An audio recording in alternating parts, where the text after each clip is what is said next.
Welcome, my family. Before we jump in, make sure to like, subscribe, and share this video with your friends and family. I'd also love to know where are you watching from and what time is it there. Drop your answers and any suggestions in the comments, and I might give you a shout out at the end of my next video. Thanks for being here, and for all your amazing support. Story 1. Hello everyone. Before we start, make sure to like and subscribe to the channel, and leave a comment with where you are from and what time you are watching. That way, YouTube will keep showing you stories just like this one. Now, let's begin. My neighborhood in suburban Houston has always thrown a block party for New Year's Eve. One of those traditions that started before anyone can remember exactly when. Cypress Glen Drive turns into this makeshift festival every December 31st, with families dragging out folding tables, coolers packed with beer and soda, and someone always hooks up speakers to blast music from their garage. At 34, having lived on this street since my divorce 3 years prior, I had seen my share of these gatherings. Most years they went smoothly enough, kids running around with sparklers, adults getting progressively louder as midnight approached, the occasional Roman candle lighting up the sky. The party in 2018 started exactly like all the others. My daughter Mackenzie was staying with her father that week, so I walked down alone around 9, carrying a tray of deviled eggs nobody would eat and a bottle of wine. I fully intended to finish myself. The air smelled like charcoal and sulfur already. That familiar combination of backyard grilling and early fireworks that somehow always made me feel nostalgic. The Castillo family had set up their usual spot 3 houses down from mine. Their driveway transformed into a small-scale carnival with string lights and a bounce house for the younger kids. Roberto Castillo, a broad-shouldered contractor in his 50s who had lived on the street longer than anyone, was manning the grill like he did every year. His wife, Elena, handed me a paper plate loaded with carne asada before I could even say hello. The crowd was typical for our block, maybe 60 or 70 people spread across 3 or 4 connected driveways. Some faces I recognized from years of these parties, others belonging to relatives or friends visiting for the holiday. I found a spot near the Guillen's garage, where a group of women around my age had gathered with lawn chairs and wine glasses. We talked about nothing important. Work complaints, holiday travel disasters, whose kids were doing what. Across the street, I noticed a cluster of younger guys, maybe early 20s, gathered around a pickup truck I did not recognize. They were loud, already drunk from the way they swayed and laughed at everything. One of them kept opening the truck bed and rummaging through something, but from where I sat, I could not see what they had back there. Around 10:30, the fireworks started picking up. Nothing unusual at first. Bottle rockets, sparklers, those little tanks that roll across the pavement shooting sparks. A few of the dads had pulled money for a proper fireworks display, the kind you buy from those pop-up tents along the highway, and they were setting them up in the middle of the cul-de-sac where the pavement widened. Roberto walked over to supervise, making sure they positioned the mortars correctly in their tubes. I remember thinking how careful they were being, angling everything away from the houses and cars, keeping the kids back behind an invisible line everyone seemed to understand. The first few big ones went up beautifully, exploding in red and gold bursts that made everyone cheer. The children screamed with delight, covering their ears between explosions. For maybe 20 minutes, everything was exactly what a neighborhood celebration should be. Loud, joyful, a little chaotic, but in a controlled way. Then I noticed the guys from the pickup truck had started setting off their own fireworks on the opposite end of the street near where the cul-de-sac narrowed back into a regular road. Their setup was nothing like what the dads had organized. They were lighting things directly off the asphalt. No tubes or stands. Just placing them on the ground and running back laughing. The fireworks they had were bigger than anything I had seen at a block party before. These massive cylindrical things that looked industrial, like something you would see at a professional show. One of the women next to me, a nurse named Gloria, who lived 2 doors down from me, squinted at them, and said something about how those did not look legal. I shrugged it off at the time, figuring young guys always wanted to show off with bigger explosions. The first few they lit went up fine, though they climbed higher and exploded louder than the ones our neighbors were using. Car alarms started going off down the street from the concussive force. Few of the older residents shot annoyed looks in their direction, but nobody said anything. It was New Year's Eve after all, and everyone was several drinks deep into tolerating things they normally would not. I watched one of them, a skinny guy with a shaved head and a Dallas Cowboys jersey, pull out something from the truck bed that was easily 3 feet tall. Even from 50 yards away, I could tell it was different from the others. It had a wider base and what looked like multiple tubes fused together at odd angles. Roberto must have noticed too, because he started walking toward them, wiping his hands on his jeans like he always did when he was about to handle something unpleasant. I could not hear what he said, but I saw him gesturing at the device, pointing back toward the main group, clearly trying to convince them to move their operation somewhere safer, or maybe just stop altogether. The skinny guy in the Cowboys jersey laughed and clapped Roberto on the shoulder like they were old friends. Though I knew for certain Roberto had never seen these people before tonight. Another one of them, a heavier guy with a thick beard and a camouflage jacket, stepped between Roberto and the firework and said something that made the whole group crack up. Roberto stood there for a moment, hands on his hips, then shook his head and walked back toward us. When he passed by the Nguyen's driveway, I heard him mutter something in Spanish to Elena, and her face went tight with worry. She started gathering the smaller children, guiding them toward the Castillo's backyard, where the bounce house was. Away from the street, I should have paid more attention to that. I should have followed her lead. Instead, I stayed in my lawn chair with my wine, watching the countdown on someone's phone screen, listening to the collective excitement building as we approached midnight. The street was packed now, everyone drifting toward the center for the final minute of the year. Kids sat on their father's shoulders. Couples wrapped arms around each other. Someone had brought out champagne bottles, and I could hear corks popping prematurely. People too eager to wait. The official fireworks crew was preparing their grand finale. A row of 6 mortars lined up in perfect sequence. Across the way, the guys from the pickup were huddled around their massive device, and I saw the flash of a lighter in the darkness. The skinny one was crouched down, doing something to the base of it, and I realized with a sudden clarity that he was not just lighting a fuse. He was adjusting something, tilting the whole apparatus at an angle that pointed not up toward the sky, but sideways, almost parallel to the ground.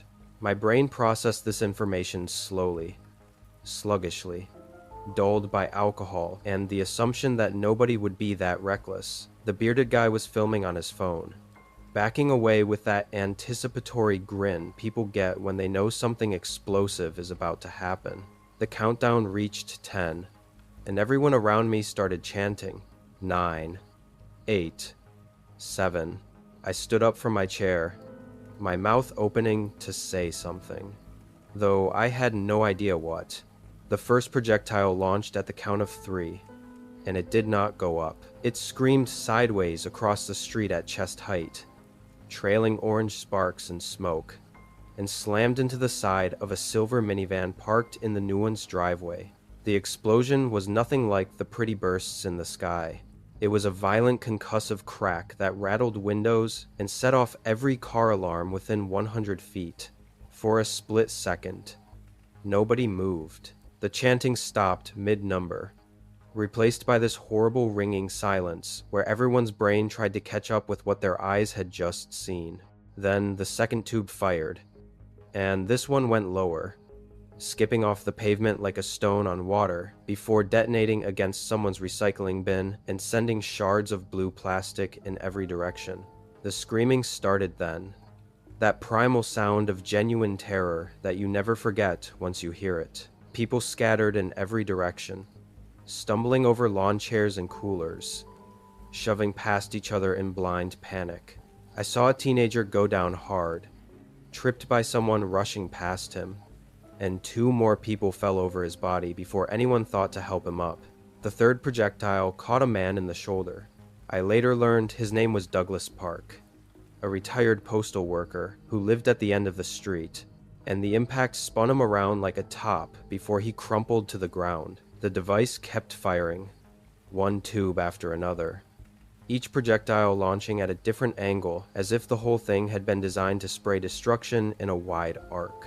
I do not remember making the decision to run, but suddenly, I was moving, crouched low, like I had seen people do in movies about war zones, trying to get behind something solid. A rocket whistled past, close enough that I felt the heat on my face and smelled burning chemicals. That acrid stench of gunpowder mixed with something sharper, more toxic. I dove behind a pickup truck, not the one belonging to those guys, a different one, dark blue, belonging to the Mukherjees 3 houses down, and pressed myself against the tire as explosions continued to crack and boom around me. Through the gap beneath the truck, I could see feet running past, some in sneakers, some barefoot, one pair leaving dark, wet prints on the concrete that I prayed was spilled wine, but knew was not. Someone was screaming a name over and over, Tammy, Tammy, Tammy, and the desperation in that voice made my throat close up. I could hear children crying somewhere nearby. That high-pitched wail of terror that bypasses your rational brain and hits something ancient and protective. Glass shattered, a car window, or maybe a house window. I could not tell, and someone shouted to call 911, though by then I was certain half the neighborhood was already dialing. The firing stopped as suddenly as it started, maybe 45 seconds total, though it felt like an hour. I stayed pressed against that tire for another minute, afraid to move, listening to the aftermath unfold around me. Car alarms blaring in discordant layers, people sobbing, moaning, calling out for family members. The sharp smell of smoke mixing with the sulfur stench that now seemed poisonous rather than festive. When I finally crawled out from behind the truck, the street looked like footage from a disaster zone. The silver minivan had a hole punched through its sliding door. The metal peeled back like something had bitten through it. Lawn chairs were scattered and overturned. Coolers dumped on their sides, with ice and cans spilling across driveways. I saw a woman sitting on the curb holding a bloody towel to another woman's head, both of them shaking so hard the towel kept slipping. Roberto was already at Douglas Park's side, pressing his hands against the man's shoulder, while Elena screamed into her phone at a 911 dispatcher. The retired postal worker was conscious but pale, his lips moving without sound, his eyes fixed on the sky like he was watching something the rest of us could not see. A dark stain spread beneath him, soaking into the concrete, and I had to look away before my legs gave out. The guys from the pickup truck were gone. I do not know exactly when they left, during the chaos or immediately after, but when I looked toward where they had been standing, the space was empty. Tire marks on the grass showed where they had peeled out, cutting across the Hoffman's lawn to avoid the crowd blocking the street. Someone said they saw the truck heading toward the highway, but in the darkness and confusion, nobody had thought to get a license plate. The device they left behind was still smoking, this twisted metal thing that looked like it had been welded together in someone's garage. Amateur and malicious. Later, the police would tell us it was a homemade multi-shot mortar modified to fire horizontally rather than vertically, the kind of thing people built to cause maximum damage. They found traces of accelerant packed around the charges, designed to make the explosions bigger, hotter, more destructive. These were not idiots who made a mistake. They had come to our street deliberately, targeted a crowd of families celebrating the new year, and created something specifically intended to hurt people. The investigator who interviewed me used the word domestic terrorism and then quickly corrected himself, said they were still determining motive. But I saw his face, and I knew what he was thinking. 7 people went to the hospital that night. Douglas Park was the worst. He lost partial use of his left arm and spent 3 weeks in recovery before he could come home. A 14-year-old girl named Avery suffered burns on her legs from a projectile that detonated near her feet. The woman I saw on the curb with the head wound needed 12 stitches. Others had cuts from flying debris, bruises from falling or being trampled. One man broke his wrist trying to shield his daughter from the chaos. The physical injuries healed more or less over the following months. What did not heal was the feeling of safety that our street had always provided. The Castillos stopped hosting the block party after that year, and nobody blamed them. Several families put their houses on the market by spring, including the Ningguans, whose minivan had been totaled and whose youngest son started having nightmares so severe they had to put him in therapy. I thought about leaving, too.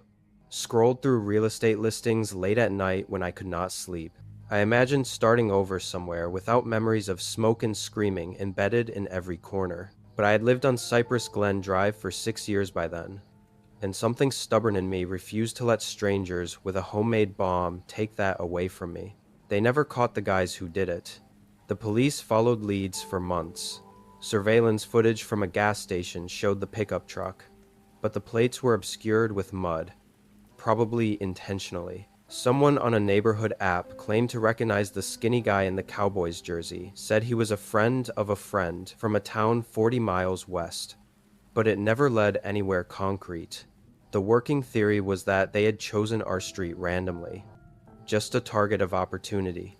A crowd of people gathered in one place where they could test their creation and disappear into the new year. Maybe they wanted to see what their device could do. Maybe they hated something about our neighborhood, our families, our celebration. Maybe they were just the kind of people who find pleasure in chaos and suffering and happened to pick us that night. I still do not know. And 6 years later, I have accepted that I probably never will. What I do know is that I flinch at every firework now, even the small ones. Even the legal sparklers my daughter waves around on the 4th of July. I know that Roberto Castillo still walks with a slight limp from where he twisted his knee running toward Douglas Park that night. I know that somewhere out there, 3 or 4 young men are living their lives, maybe telling the story at parties like it was some wild adventure, never once thinking about the 14-year-old girl with scars on her legs or the little boy who cannot sleep without a light on. And I know that every December 31st, when midnight approaches and the sky starts to light up, I am inside my house with the curtains drawn, waiting for the new year to begin in silence. Story 2. I am writing this because I have nowhere else to put this anger. The police files are gathering dust. The case is technically cold, and the world has moved on. But I have not moved on. I cannot. My name is Chris. I am 22 years old now. But this happened 3 years ago. I am the only one left. Everyone else, my mom, my dad, my 5-year-old sister, Karen, and our golden retriever, Dazzy, is gone. They did not die in a car crash or from some sickness. They were murdered in our own home. And the worst part is knowing that the person who did it is probably still out there walking around, maybe buying groceries or watching TV, like they did not wipe an entire family off the face of the earth. It happened in a quiet suburb in Ohio. We were a normal family. My dad was an accountant. My mom was a teacher and I was a freshman in college, home for winter break. My little sister Karen was the light of the house. She was at that age where everything was magical, especially holidays. That year, my dad decided to go all out for New Year's Eve. Usually, we just watched the ball drop on TV. But since I was home from college and Karen was finally old enough to stay up late, I wanted to make it a special occasion. He drove across the state line to a place where they sold the heavy-duty fireworks. He spent hundreds of dollars on mortars, Roman candles, and those big finale boxes that shoot 30 shots in a row. When he got home, he was grinning like a kid. He hauled 3 big boxes of explosives into the house. My mom was nervous about having that much gunpowder around, so she told him to put them in the basement. Our basement was unfinished, just concrete floors and walls, so it was the safest, driest place. He stacked them in the corner near the old storage shelves and covered them with a tarp. That was 4 days before New Year's Eve. The first sign that something was wrong started almost immediately, but we were too stupid to see it. It was the dog. Dazzy. He was a big, goofy, golden retriever who loved everyone. He rarely barked unless the mailman was walking up the driveway. But the night after Dad put the fireworks downstairs, Dazzy started acting weird. We were watching a movie in the living room, and Dazzy would not settle down. He kept pacing back and forth in front of the hallway that led to the basement door. Every few minutes, he would let out this low, concerned whine. My dad threw a pillow at him playfully. "Knock it off. Dazzy, relax." But the dog did not relax. He walked right up to the white door that led to the basement stairs and started scratching at it. Not like he wanted to go out to pee, but he was frantic. Scratching. He put his nose to the crack at the bottom of the door and sniffed loudly, then barked. It was a sharp, aggressive bark that I had not heard from him before. He probably hears a mouse. Mom said, "It is getting cold outside. The mice are probably trying to find a warm spot in the basement." That made sense. We had field mice before, so Dad grabbed a flashlight, opened the door, and went down to check. He was down there for maybe 5 minutes. When he came back up, he shrugged. "Nothing down there," he said. "Set a couple of traps just in case." But I did not see anything. The fireworks are fine. Dazzy did not stop. Though, for the next 2 days, he was obsessed with that door. He would not sleep in my parents' room like usual. He slept in the hallway facing the basement door, growling in his sleep. We actually got annoyed with him. I remember yelling at him to shut up because I was trying to study. I regret that every single day. I yelled at the only member of the family who knew we were in danger. The day before New Year's Eve, December 30th, I made plans to go to a friend's cabin for the night. We were going to do some skiing and then drive back on New Year's Day. I packed my bag and said goodbye to everyone around 4 p.m. Karen gave me a hug around my legs. "You are going to miss the big boom," she said, talking about the fireworks. "I will see the pictures." I told her. My dad was in the kitchen, making chili. "Drive safe. Chris, text us when you get there." That was the last time I spoke to them. I got to my friend's cabin, and the cell service was terrible. I had 1 bar of signal. I sent a text saying I made it, and then I turned my phone off to save battery. We spent the night hanging out, drinking soda, and playing cards. I went to sleep around 2 a.m. I woke up the next morning to my friend shaking me awake. His face was pale white. He looked like he was going to throw up. "Chris," he said, "you need to get up. The police are on the phone." I felt a cold pit in my stomach instantly. I grabbed his phone. It was a police officer from my hometown. He asked me to identify myself. Then he told me I needed to come home immediately. He would not say exactly what happened, just that there had been a catastrophic incident at my address. I drove home at 90 miles an hour. When I turned onto my street, I could not even get to my driveway. The road was blocked by fire trucks and police cruisers. I jumped out of my car and ran past the yellow tape. A cop tried to tackle me, but I screamed that I lived there. I stopped running when I saw the house. There was no house. It was not just burned, it was leveled. The roof had collapsed into the basement. The walls were black skeletons jutting out of a pile of smoking ash. The heat was still radiating off the debris field. I fell to my knees in the snow. I knew you do not survive that. Nobody survives that. The next few days were a blur of hotels, police interviews, and identifying bodies. They told me that the fire had started around 3 a.m.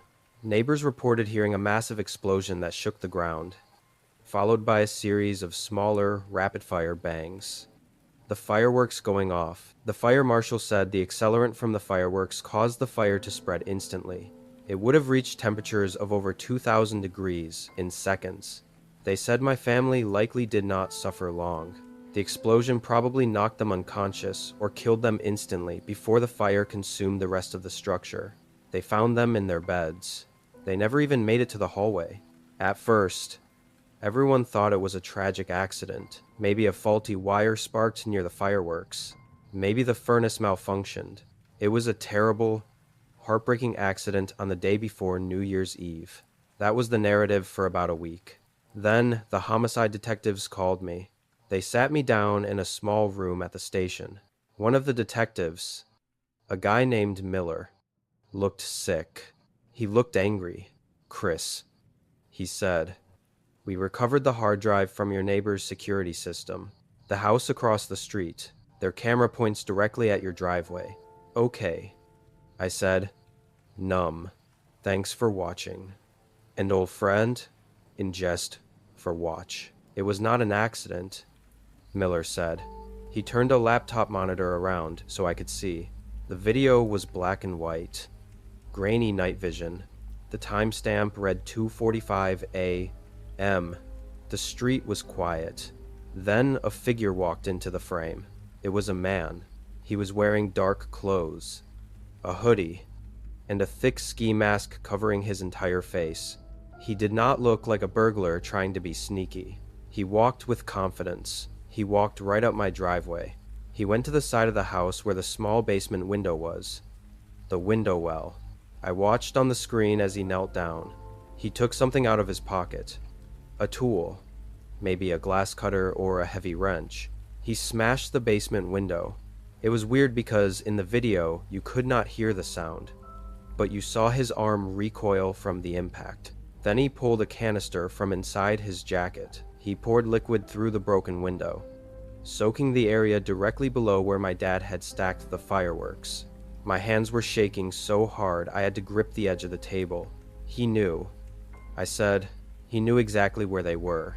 Dazzy, the dog. He had not been barking at mice. He had been hearing someone outside. Someone had been scouting the house. Someone had been creeping around the foundation, looking in the windows, seeing where the explosives were stored. On the screen, the man lit a flare. It glowed bright white, blowing out the contrast of the camera for a second. He dropped the flare into the window. He stood up and backed away quickly. About 10 seconds later, you saw the flash. The basement window glowed bright, then shattered outwards. But the man did not run. That is the part that haunts me. That is the part that makes me unable to sleep without medication. The man stood at the end of the driveway. He turned and looked directly at the neighbor's house. He looked directly into the lens of the security camera. He knew it was there. He raised his hand and gave a little wave. A friendly, casual wave.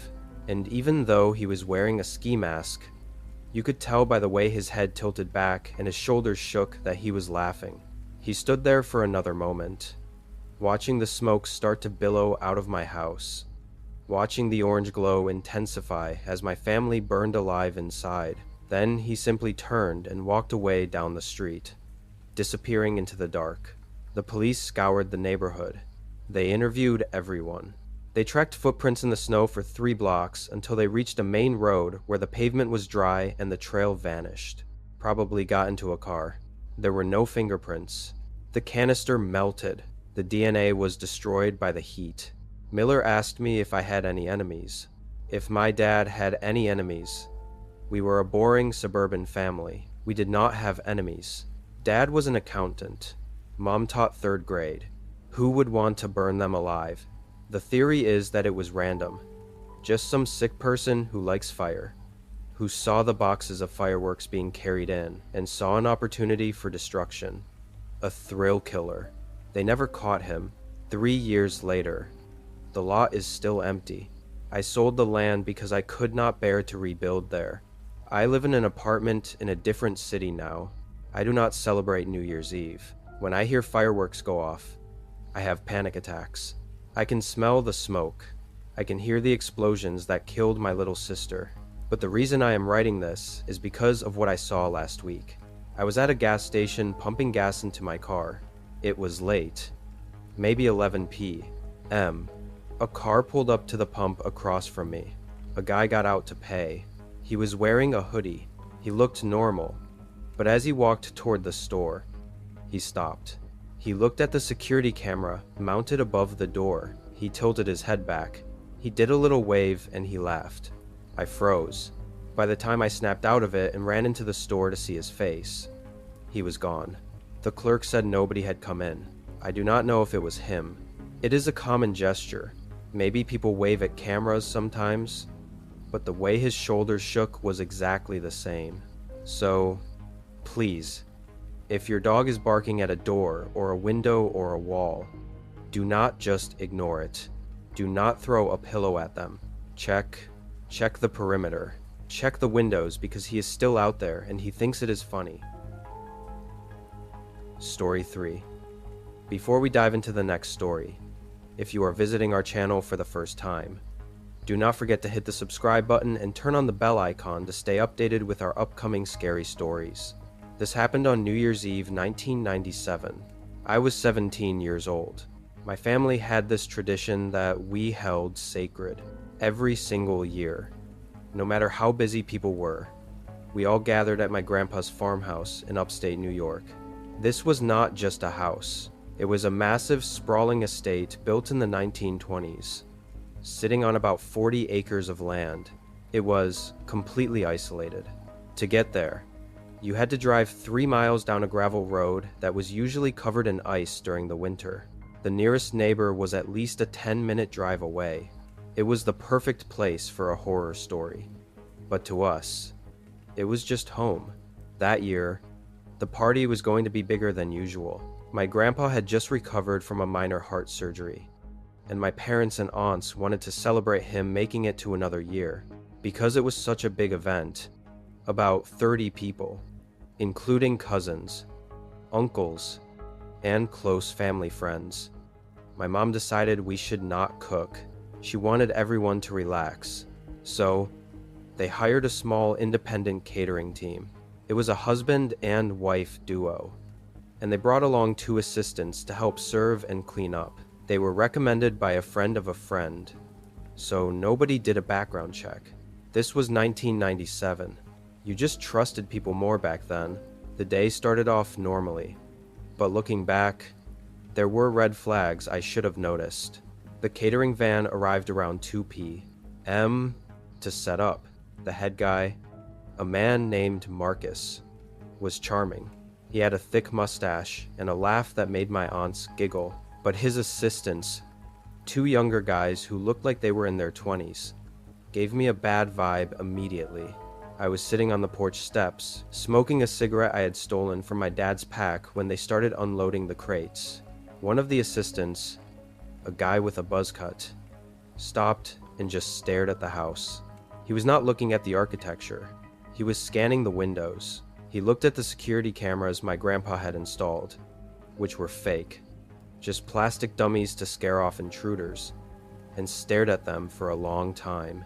When he saw me watching him, he did not smile. He just looked down and kept walking. Later that afternoon, I was in the kitchen getting a soda. The catering team was prepping the dinner. I saw Marcus opening the back door to let some air in. My grandpa's dog, a gentle golden retriever named Buster, who loved literally everyone, walked up to the door.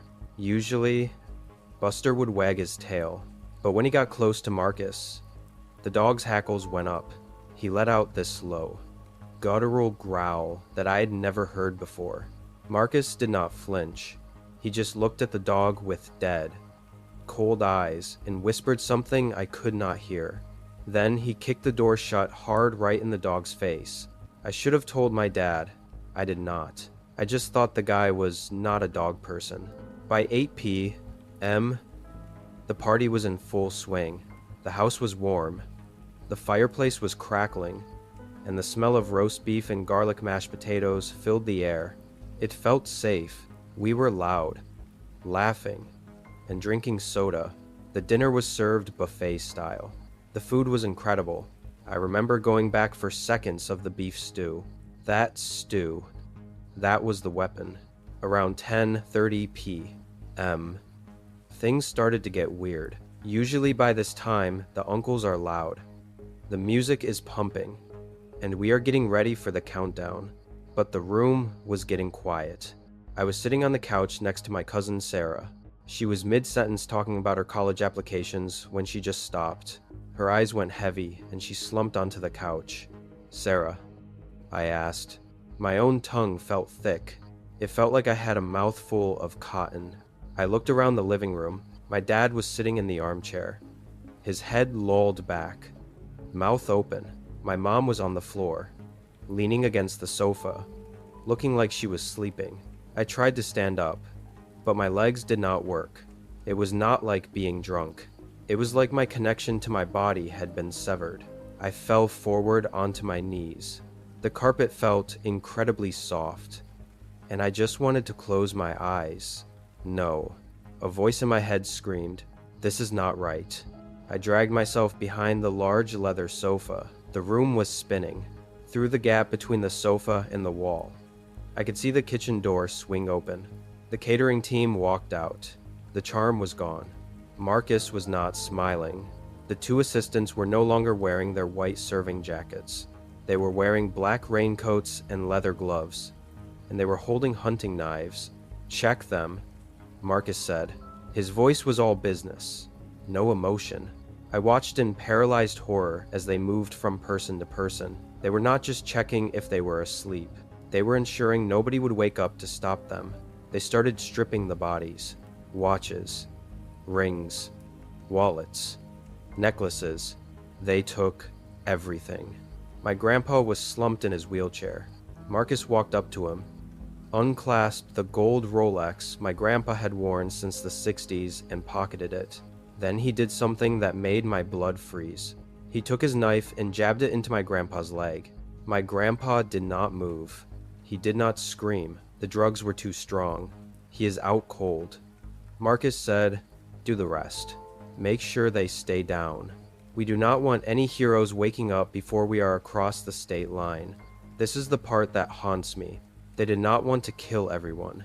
I do not think they wanted to incapacitate us so we could not call the cops. But they were ruthless. They went around the room, stabbing people in the legs or shoulders.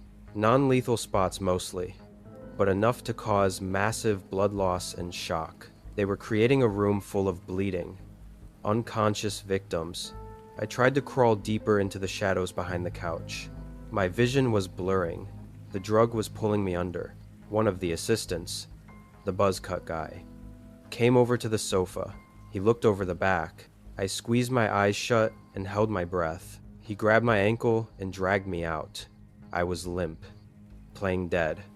But I did not have to pretend much. I could not move if I wanted to.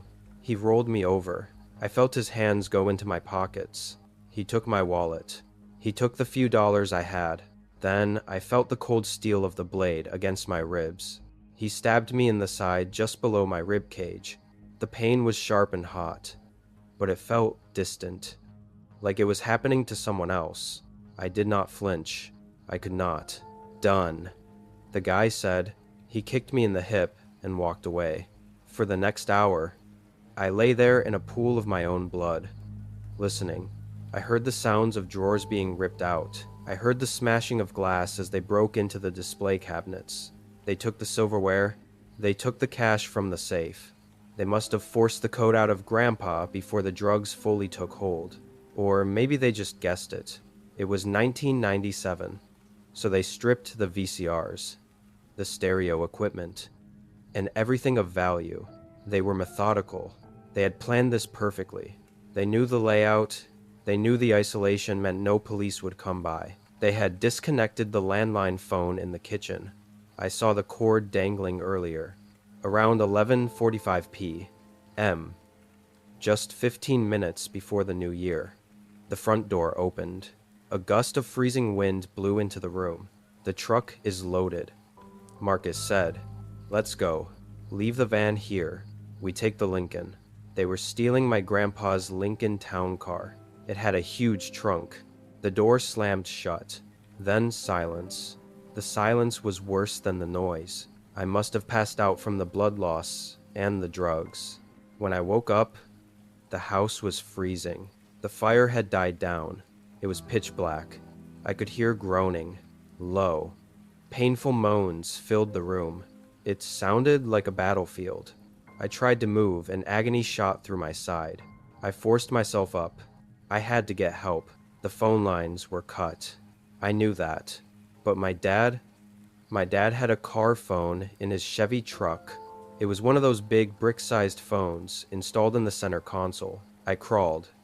I literally crawled over the bodies of my family. I checked my mom. She was breathing, but her shirt was soaked in blood. My cousin Sarah was whimpering in her sleep. I made it to the front door.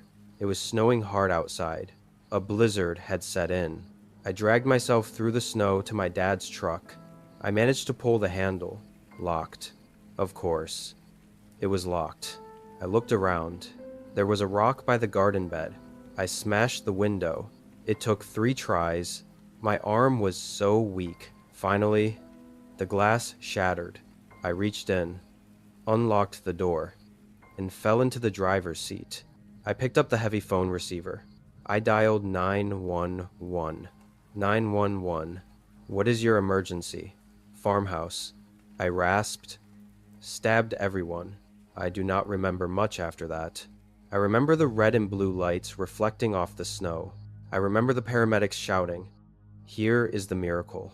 Everyone survived. It was close. My grandpa lost a lot of blood, and my aunt needed 3 surgeries. But the drugs they used were a powerful veterinary sedative. It slowed our heart rates down so much that we did not bleed out as fast as we should have. If we had been awake with our hearts racing from fear, we probably would have died. But here is how they got caught. They had executed the perfect crime. No witnesses who could identify them. We were all drugged. No fingerprints. They wore gloves. No vehicle trace. They ditched their van, which turned out to be stolen, and took our car. They had a 4-hour head start before the cops even arrived. They drove the Lincoln Town car toward the city. They were smart. They avoided the main highways where state troopers might be patrolling on New Year's Eve. They took the back roads. They had stripped the house of everything valuable. Jewelry, electronics, cash. But in 1997, there were no GPS trackers and phones. There was no Find My iPhone. It seemed like they were ghosts. However, they made one small stupid mistake. The assistants got hungry.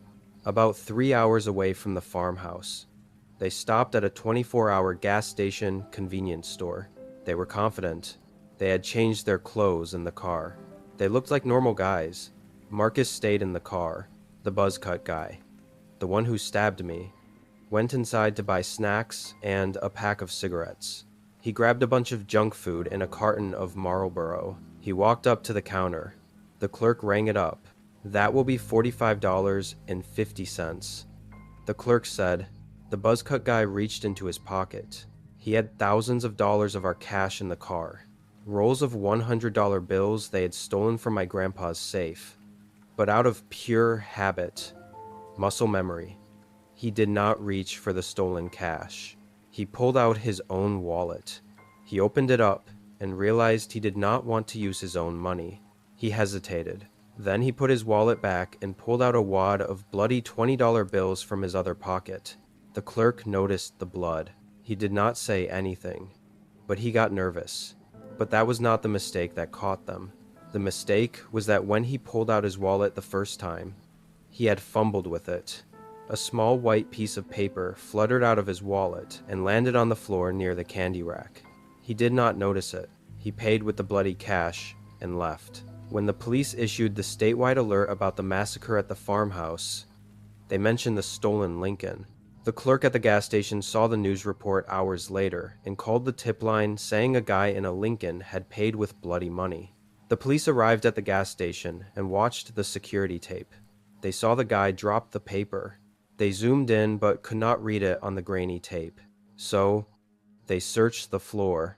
The janitor had not swept yet. They found the piece of paper. It was not a receipt. It was a video rental store slip from a Blockbuster video. And on the slip, it had the customer's name and membership number. David K. Miller. The police went to David Miller's apartment. He was not there. But they found plans for other robberies. They found the location of their safe house. They raided the safe house 12 hours later. They found Marcus. the wife, and the two assistants sitting around a table counting my grandpa's money. They found the knife that stabbed me sitting in the sink, still unwashed. I still have a scar on my ribs. It aches when it gets cold. We never had a New Year's party at the farmhouse again. We sold the property the next year. None of us could stand to be in that living room, knowing how easily we were harvested like cattle. The scariest part was not the pain. It was realizing that the people who did this to us had served us dinner, poured our drinks, and smiled in our faces for 6 hours, all while waiting for us to fall. You know, people always talk about New Year's Eve as this time of celebration. It is supposed to be loud, full of fireworks and people counting down the seconds until a fresh start. But for me, whenever December 31st comes around, I do not think about fresh starts. I think about the end of 2015 and how safety is just a lie we tell ourselves so we can sleep at night. Story 4. Every time someone pops a champagne bottle near me, I flinch. My wife thinks it is a quirk, something she teases me about at weddings and birthday parties. But she does not know where it comes from. She does not know about Corey, about that house in Tucson, about the longest 6 hours of my life. Corey and I met during a summer internship at an architecture firm right after I finished college. He was funny, easygoing, the type of guy who made everyone feel comfortable in a room. We stayed in touch over the years, grabbing beers when our schedules aligned, texting each other memes at 2 o'clock in the morning. When he bought his first house and invited me to his New Year's Eve party, I did not think twice.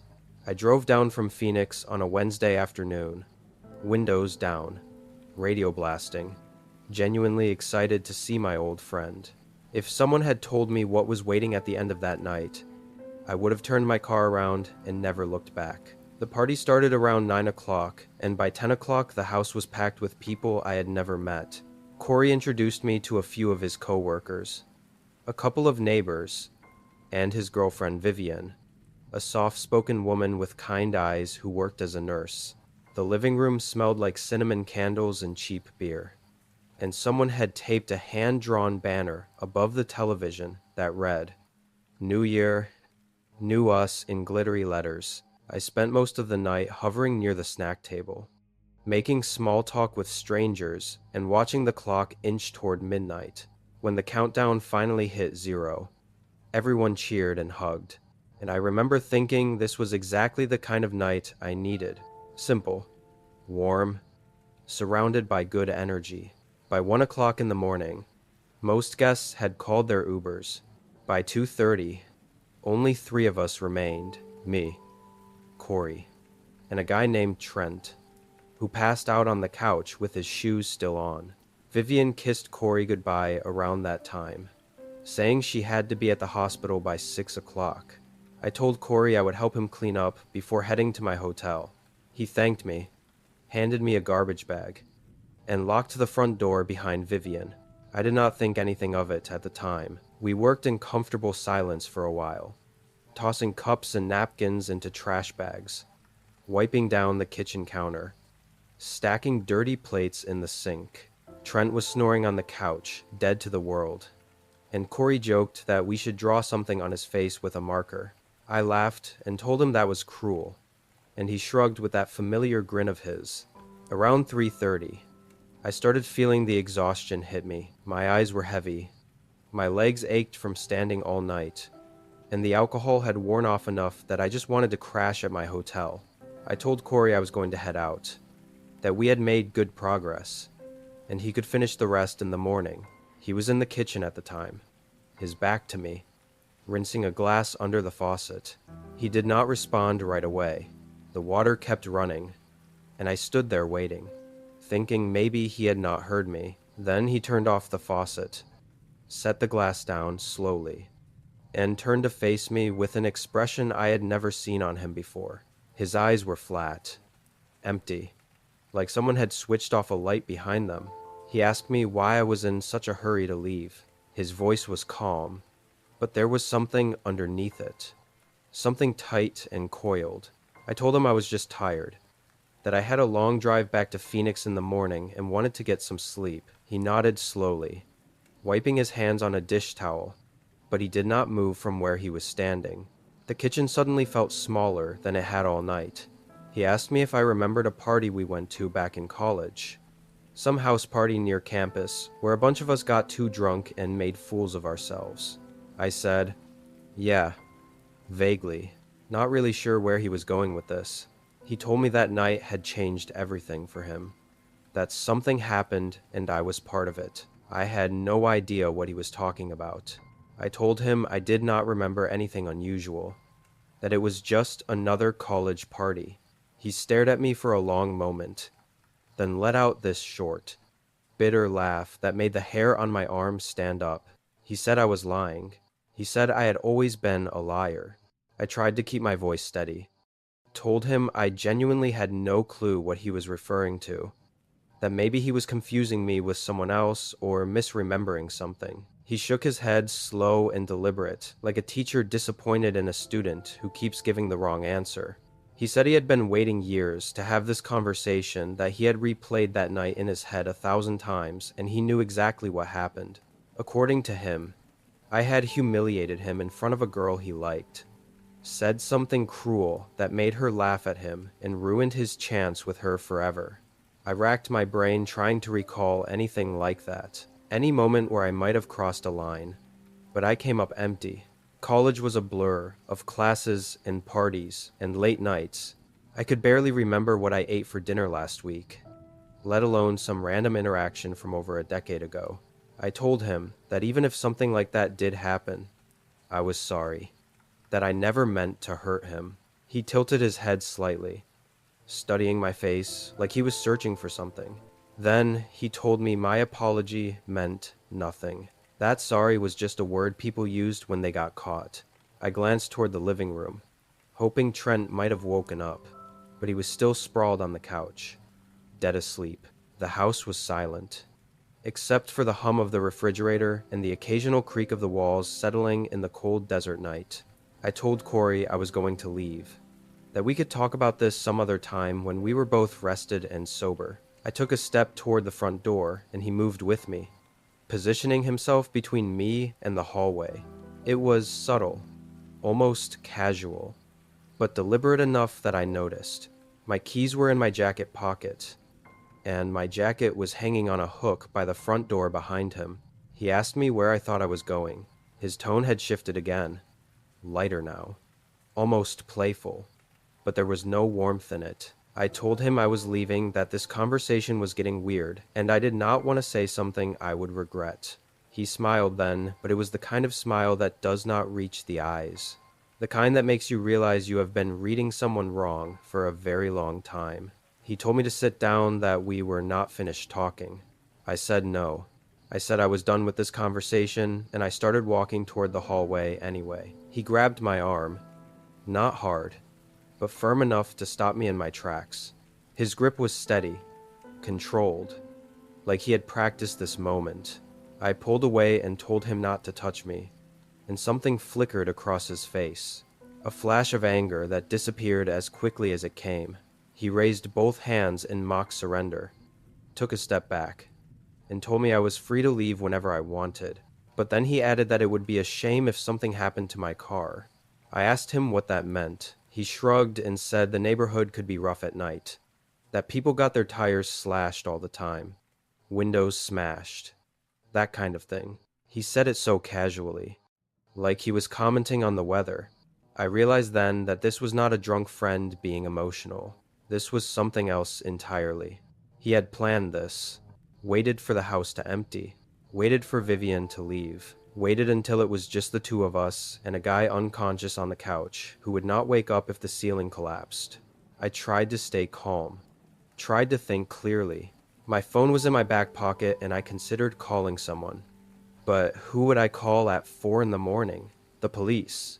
And tell them what? That my friend was being weird and would not let me leave. I did not even know if that was a crime. Corey watched me like he could see the calculations running through my head, and he seemed amused by it. He walked past me into the living room, stepping over Trent's legs, and sat down in an armchair facing the front door. He picked up a half-empty bottle of whiskey from the coffee table and took a long sip, never breaking eye contact with me. He told me to relax, that I was acting like he was some kind of monster. He said all he wanted was for me to admit what I did, to acknowledge the pain I caused him, and then I could go. His voice had that reasonable tone again, the voice of someone who believes they are being perfectly fair. But I had nothing to admit. Whatever happened at that party, if anything happened at all, was buried so deep in my memory that it might as well have never existed. And I was starting to suspect that was the point, that maybe this was never about the truth. Maybe it was about something broken inside him that I could not fix no matter what I said. The next 2 hours were the longest of my life. Corey talked and talked, circling back to the same accusations, the same story about that college party, adding new details each time, like he was building a case against me in real time. Sometimes he was calm, almost philosophical, musing about how people wear masks and hide their true selves. Other times, his voice would spike with anger, and he would lean forward in that armchair like he was about to launch himself at me. I stayed standing near the kitchen doorway, afraid to sit down, afraid to move closer to him or further away. Trent shifted once around 5 o'clock in the morning, mumbled something in his sleep, and I nearly shouted his name to wake him up. But Corey shot me a look that stopped me cold. A warning, clear as glass. He told me that Trent had taken some pills earlier, something to help him sleep, and he would not be waking up for a while. The way he said it made me wonder if Corey had given them to him on purpose, slipped something into his drink. I had no proof, but the thought lodged itself in my brain and would not leave. Around 6 o'clock in the morning, pale light started creeping through the blinds. I could hear birds outside, the distant sound of a car engine starting somewhere down the street. The world was waking up, and I was still trapped in that living room with a man I no longer recognized. Corey had grown quieter over the past hour, staring at me with this unsettling patience like he had all the time in the world. I told him that people would start wondering where I was, that I was supposed to check out of my hotel by 11 o'clock, that my girlfriend expected me to call her in the morning. He asked me if I was threatening him. I said no. I was just stating facts. He stood up slowly, set the whiskey bottle down on the coffee table, and walked toward me. My whole body tensed. He stopped about 2 feet away, close enough that I could smell the alcohol on his breath. And he told me that I had ruined his life once before, and he was not going to let me do it again. His voice cracked when he said it, and for a split second, I saw something underneath all that anger. Something raw, something wounded, but I could not afford to feel sorry for him. Not when he was standing between me and the door.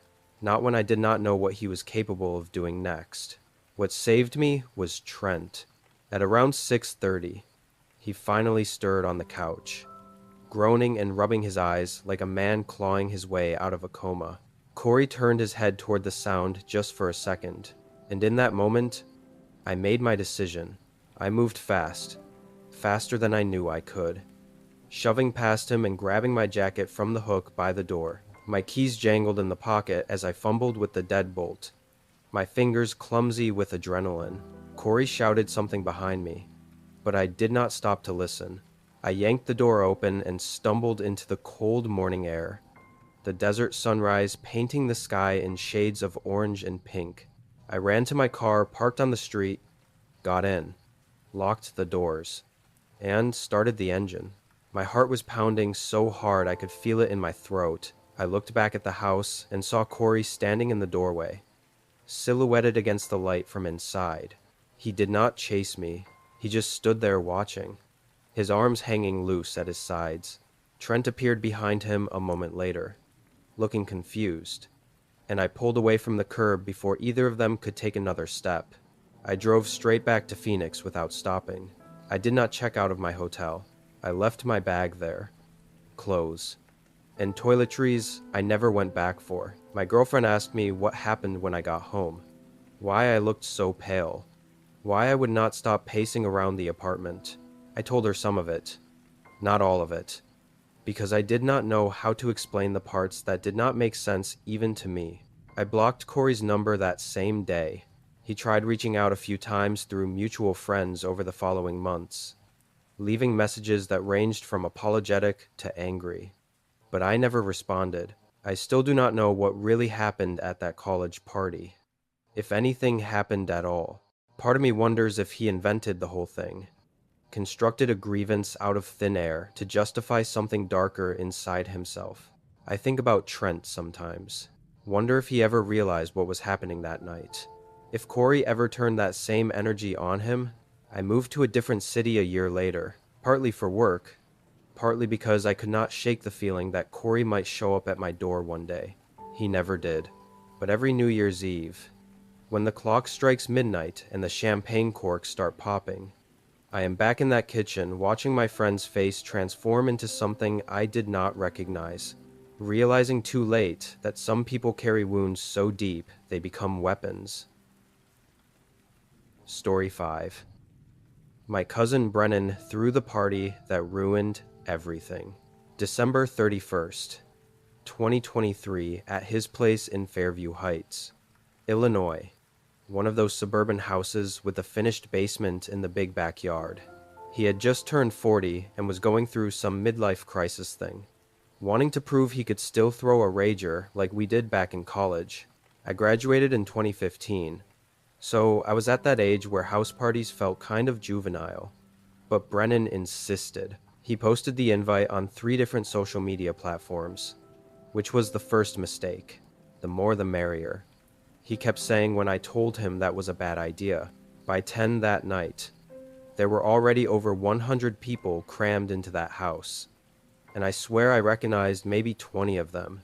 The music was so loud you could feel it in your chest from the driveway, and cars were parked all the way down Crescent Road, blocking driveways and fire hydrants. I remember standing in the kitchen around 11 o'clock, nursing a beer I had been holding for an hour, watching strangers flow through the back door like it was some kind of nightclub. My girlfriend Paige was somewhere in the living room talking to her coworkers, and I kept checking my phone already, thinking about how we could slip out right after midnight without Brennan guilt-tripping me. The vibe was weird. You know, not bad exactly, but there was this energy that made me uncomfortable. Too many people I did not know. Too many faces that seemed to be scanning the room rather than enjoying themselves. I noticed this one group near the sliding glass door. 4 guys, maybe 5, standing in a tight circle and not really talking to anyone else. They were dressed nice enough, but something about the way they watched the crowd made my neck tense up. I told myself I was being paranoid. It was New Year's Eve. People invite their friends. Those friends invite other friends. That is how these things work. Around 11:30, I went looking for Paige because I wanted to make sure we were together for the countdown. The house was packed to the point where moving from room to room felt like pushing through a concert crowd. I found her in the living room, but she was deep in conversation with some woman I had never seen before. So I just waved and pointed toward the kitchen to let her know where I would be. On my way back, I passed the front door and saw more people coming in, a steady stream of them. Actually, Brennan was nowhere near the entrance. He was probably in the basement, where he had set up the DJ booth and the big screen TV for the ball drop. Nobody was checking who came in. The door was just open, and people walked through like they owned the place. I saw a couple of guys come in carrying backpacks, which struck me as odd. Who brings a backpack to a house party? But again, I pushed the thought away. Maybe they had bottles. Maybe they had a change of clothes for after midnight. I was making excuses for things that should have been red flags. The basement was shoulder to shoulder when I finally made my way down there at maybe 11:45. Brennan had outdone himself with the setup.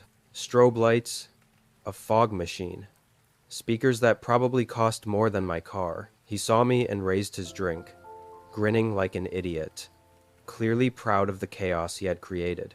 I tried to smile back, but I could not shake this feeling in my gut. The basement had 2 exits. The stairs I came down and a small door that led to the backyard through a concrete stairwell. Both were blocked by people. Not intentionally blocked, just crowded. But I remember thinking that if something happened down here, getting out would be a nightmare. I positioned myself near the stairs anyway, keeping my back to the wall. Paige texted me that she was coming down for the countdown. The DJ started hyping everyone up, telling us we had 10 minutes until the new year. 10 minutes, that is all the normal we had left. Paige found me at 11:52. I remember the exact time because I looked at my phone when she grabbed my arm. She had to yell in my ear to be heard over the music, telling me something about how she lost her purse upstairs and needed to find it before midnight. I told her to forget it, that we would look for it after the countdown, but she was already pulling away, saying she had her car keys in there and her anxiety would not let her enjoy the moment without knowing where it was. I should have gone with her. I replay that decision in my head all the time, but I just nodded and watched her disappear up the stairs, figuring she would be back in 2 minutes. The countdown on the TV screen showed 7 minutes to midnight. The crowd in the basement started getting louder, more excited. Someone popped a champagne bottle early and sprayed it everywhere, and people cheered. I felt the foam hit my neck and I wiped it off annoyed. That is what I was focused on. Champagne on my skin. While upstairs, things were already starting to go wrong. The first sign that something was happening came at 5 minutes to midnight. The music cut out suddenly mid-song, and for a second, everyone in the basement just stood there in confused silence. Then there was this sound from upstairs. Not a scream, exactly. More like a collective gasp, followed by shouting. Brennan pushed through the crowd toward the stairs, asking what the hell was going on with his sound system. I followed him because I had this sudden, desperate need to find Paige. We got to the bottom of the stairs, and there was already a bottleneck of people trying to go up, but also people trying to come down, their faces pale and panicked. Someone was yelling about a gun. I heard the word, and my brain refused to process it at first. A gun. At Brennan's stupid house party, a woman came down the stairs with blood on her forehead. Not a lot, but enough to see, and she was crying and saying, "They hit her. They just hit her with something." Brennan grabbed her shoulders and asked why. "Who hit you?" But she just kept shaking her head and trying to push past us toward the back exit.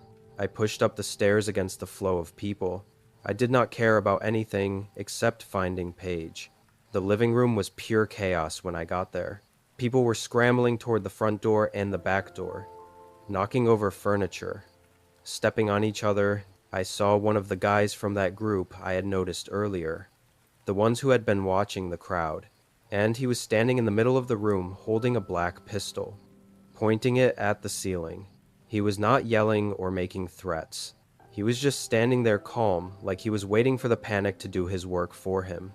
2 other guys were moving through the crowd, grabbing purses, yanking chains off necks, pulling wallets out of back pockets. They were fast and methodical, like they had done this before. One of them had a knife, and I watched him press it against some guy's throat until the guy handed over his watch. The whole thing was coordinated. They knew exactly what they were doing, and there were more of them. I could hear shouting from the kitchen, from the hallway upstairs. This was not some random robbery. They had planned this. I found Paige in the corner of the dining room, crouched behind an overturned table with 2 other women. She was shaking so hard I could see it from across the room. I ran to her and grabbed her hand, pulling her toward the back of the house. One of the attackers saw us moving and shouted something, but there were too many people between us and him. We made it to the laundry room, which had a small window that led to the side yard. I had been to Brennan's house enough times to know this layout. The window was small, maybe 2 feet by 2 feet, but Paige was tiny and I was desperate. I boosted her up and she squeezed through, scraping her arms on the frame. I could hear footsteps behind me, heavy and fast. I tried to pull myself up, but my foot slipped on the washing machine. Paige was outside, reaching back through the window, grabbing at my shirt. I finally got enough leverage to haul myself through just as someone entered the laundry room. I fell into the bushes outside, landed on my shoulder hard enough to bruise, and then we were running. We ran between houses, through backyards, until we could not hear the screaming anymore. We ended up hiding behind a shed 3 blocks away, both of us gasping for air, Paige crying quietly into my chest. I had left my phone in the basement. She had lost her purse. Remember, with her phone in it. We had nothing. I could hear fireworks going off in the distance. It was midnight. The new year had officially started, and somewhere, people were celebrating while we crouched in the frozen grass, trying not to make a sound. After a few minutes, I worked up the courage to peek around the shed toward the street. I could see flashing lights far away, red and blue, and I knew someone had called the police. But I also saw a car driving slowly down the street with its headlights off. I pulled back and held Paige tighter, pressing my hand over her mouth to muffle her breathing. The car passed. I do not know if it was them or just some random person, but I was not taking any chances. We stayed behind that shed for what felt like an hour, but was probably 20 minutes. My fingers went numb from the cold. Paige's whole body was trembling against mine, and I could feel the wetness of blood on her arms from where the window frame had cut her. When we finally moved, we walked toward the flashing lights. The scene at Brennan's house was something I will never be able to unsee. There were ambulances, police cars, people sitting on the curb, wrapped in shock blankets. I saw a guy I recognized from the basement being loaded into an ambulance on a stretcher, his face covered in blood. I saw a woman screaming at a police officer, asking where her daughter was. Brennan was sitting on the front steps of his own house with his head in his hands, surrounded by cops asking him questions. He looked up when he saw me and Paige approaching, and his face just crumpled. He started apologizing over and over, saying he did not know. He never thought something like this would happen. A paramedic intercepted us before we could reach him, checking Paige's arms, asking if we were hurt. I told her we escaped through a window. She looked at me with this expression. I cannot describe a mix of relief and pity and something else. She told us we were lucky. 7 people had been taken to the hospital. 2 were in critical condition. One of them had been stabbed, trying to protect his girlfriend. The police kept us there for hours, taking statements, asking us to describe anyone we could remember. I told them about the group of guys I had noticed earlier, the one standing by the sliding glass door. I described the one with the pistol, white guy, maybe mid-20s, dark hair, wearing a gray hoodie under a black jacket. I described the one with the knife, taller, heavier build, beard, tattoo on his neck that I could not make out clearly.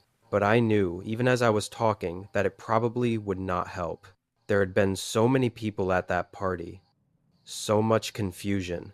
The attackers had blended in perfectly until the moment they decided to strike. A detective told us later that they estimated 8 to 10 people were involved, and that they had likely been at the party for over an hour before making their move, scoping out valuables, identifying exits, choosing their moment. They waited until right before midnight because they knew everyone would be distracted by the countdown. They cut the music to create panic and confusion. They were in and out in under 6 minutes. By the time the first patrol car arrived, they had vanished into the neighborhood, probably splitting up and walking calmly to cars parked blocks away. The detective said they had seen this type of thing before. Organized crews that target large parties, especially around holidays when houses are full of drunk people with expensive jewelry and cash. He said they would do their best, but the reality was that these cases rarely got solved. It has been over a year now. Nobody was ever arrested. The guy who got stabbed survived, but lost partial use of his left hand. Brennan sold the house 6 months later and moved to Arizona. He does not throw parties anymore. He barely talks to anyone from that night. Paige and I are still together, but she has not been to a house party since. Neither have I. We spent this past New Year's Eve at home, just the 2 of us. Doors locked, curtains drawn, watching the ball drop on TV with the volume low. When midnight hit, I held her hand and we just sat there in silence. No champagne, no celebration. I keep thinking about those guys, whoever they were, and how they are probably still out there doing the same thing to other people. I think about how easily it could have been worse. How if Paige had not gone looking for her purse, she might have been in a different part of the house when it all started. How if I had not known about that laundry room window, we might not have gotten out. I do not believe in fate or destiny or any of that. But I do know that sometimes survival comes down to small, stupid decisions that you make without even thinking. We got lucky. That is the truth of it. We got lucky. And I hate that luck is the only thing that separated us from the people who did not. Story 6. My name is Bart. At the time, I was living in Vestavia Hills, Alabama with my wife, Danielle. If you know anything about Vestavia Hills, you know it is not the kind of place where bad things happen. It is quiet and expensive.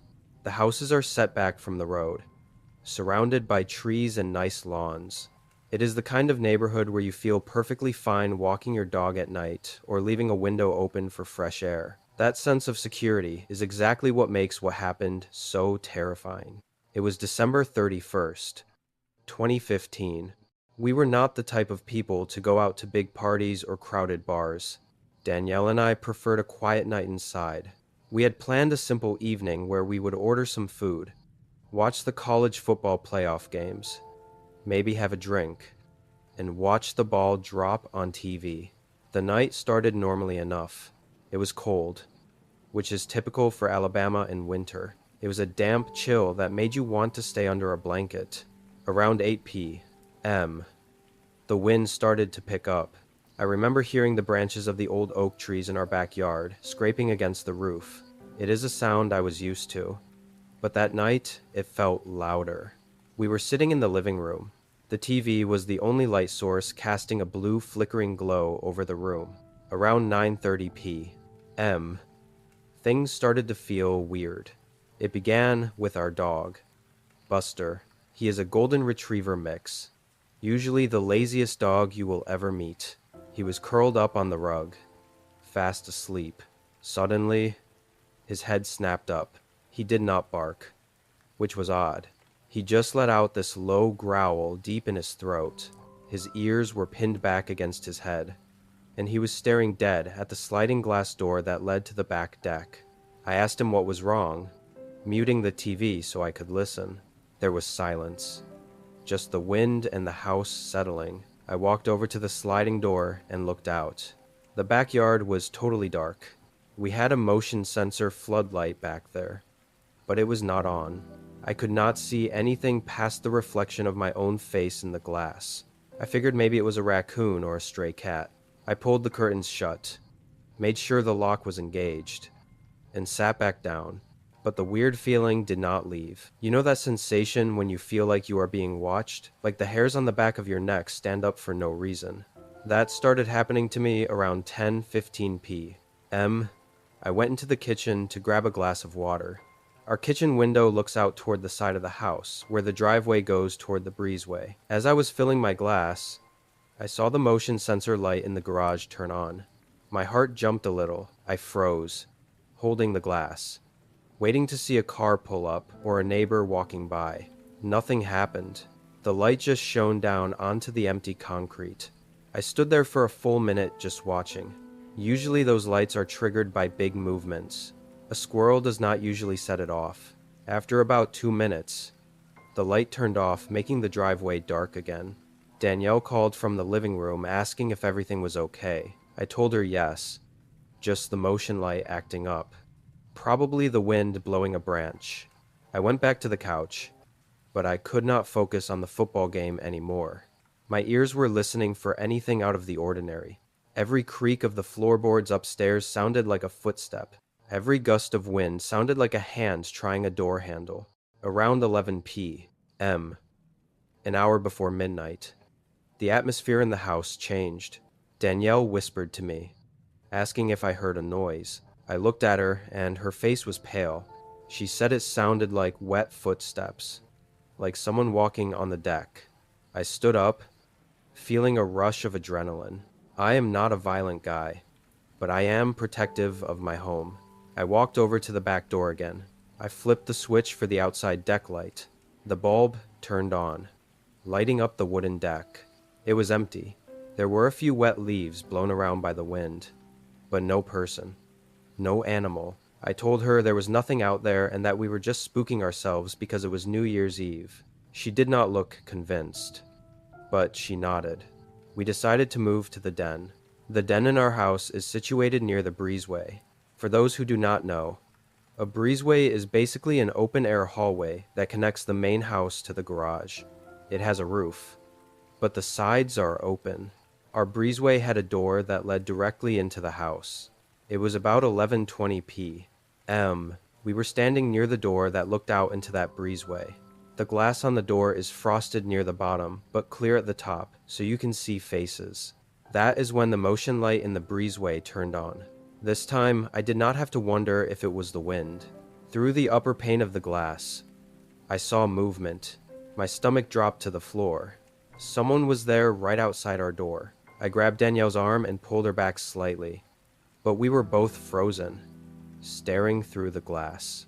The figure stepped into the full light, and what I saw was something that I will never forget. It was so crazy that for a second my brain could not understand what I was looking at. It was a man, but he was not wearing clothes. He was completely naked. His skin was pale, almost gray in the bright LED light of the motion sensor. He was skinny, shivering slightly in the cold December air. But the nudity was not the scariest part. On his face, he was wearing a rubber mask. It was a mask of the former president, Ronald Reagan.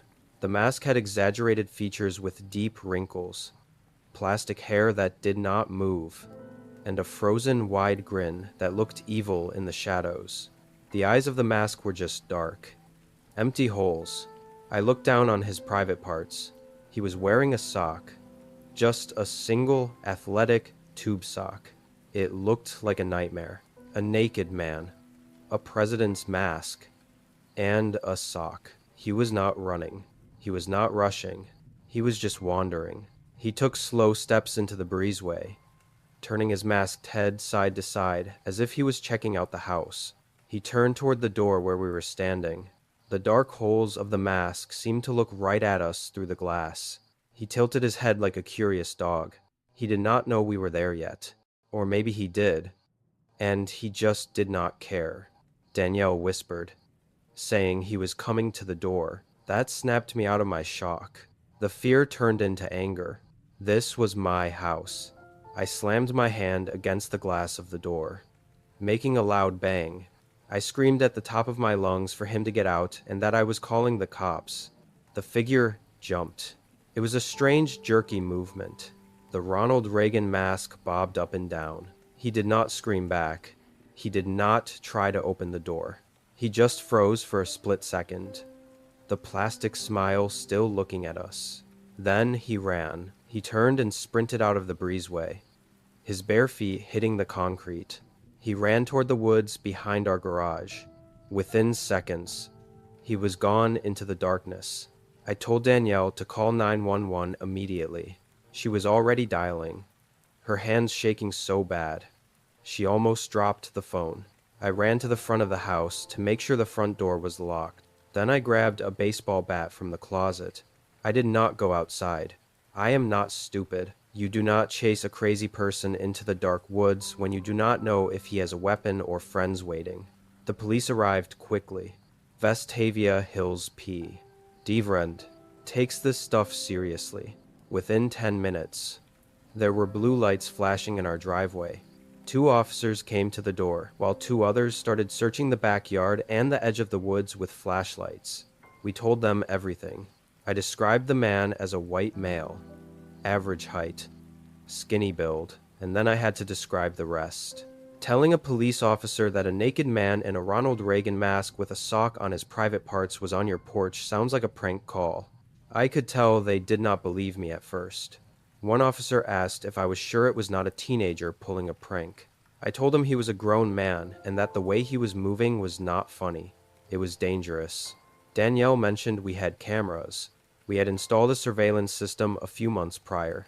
1 camera covered the driveway, and 1 covered the breezeway entrance. We went to the monitor in the office and pulled up the footage. The officer leaned in close. I rewound the video to 1120p. There he was on the black and white screen. He looked even more terrifying. You could see him come out of the woods. He did not walk normally. He was crouched low, sneaking. He crept up the driveway, sticking to the shadows until he hit the breezeway. We watched the recording of him noticing us, me banging on the door, and him running away.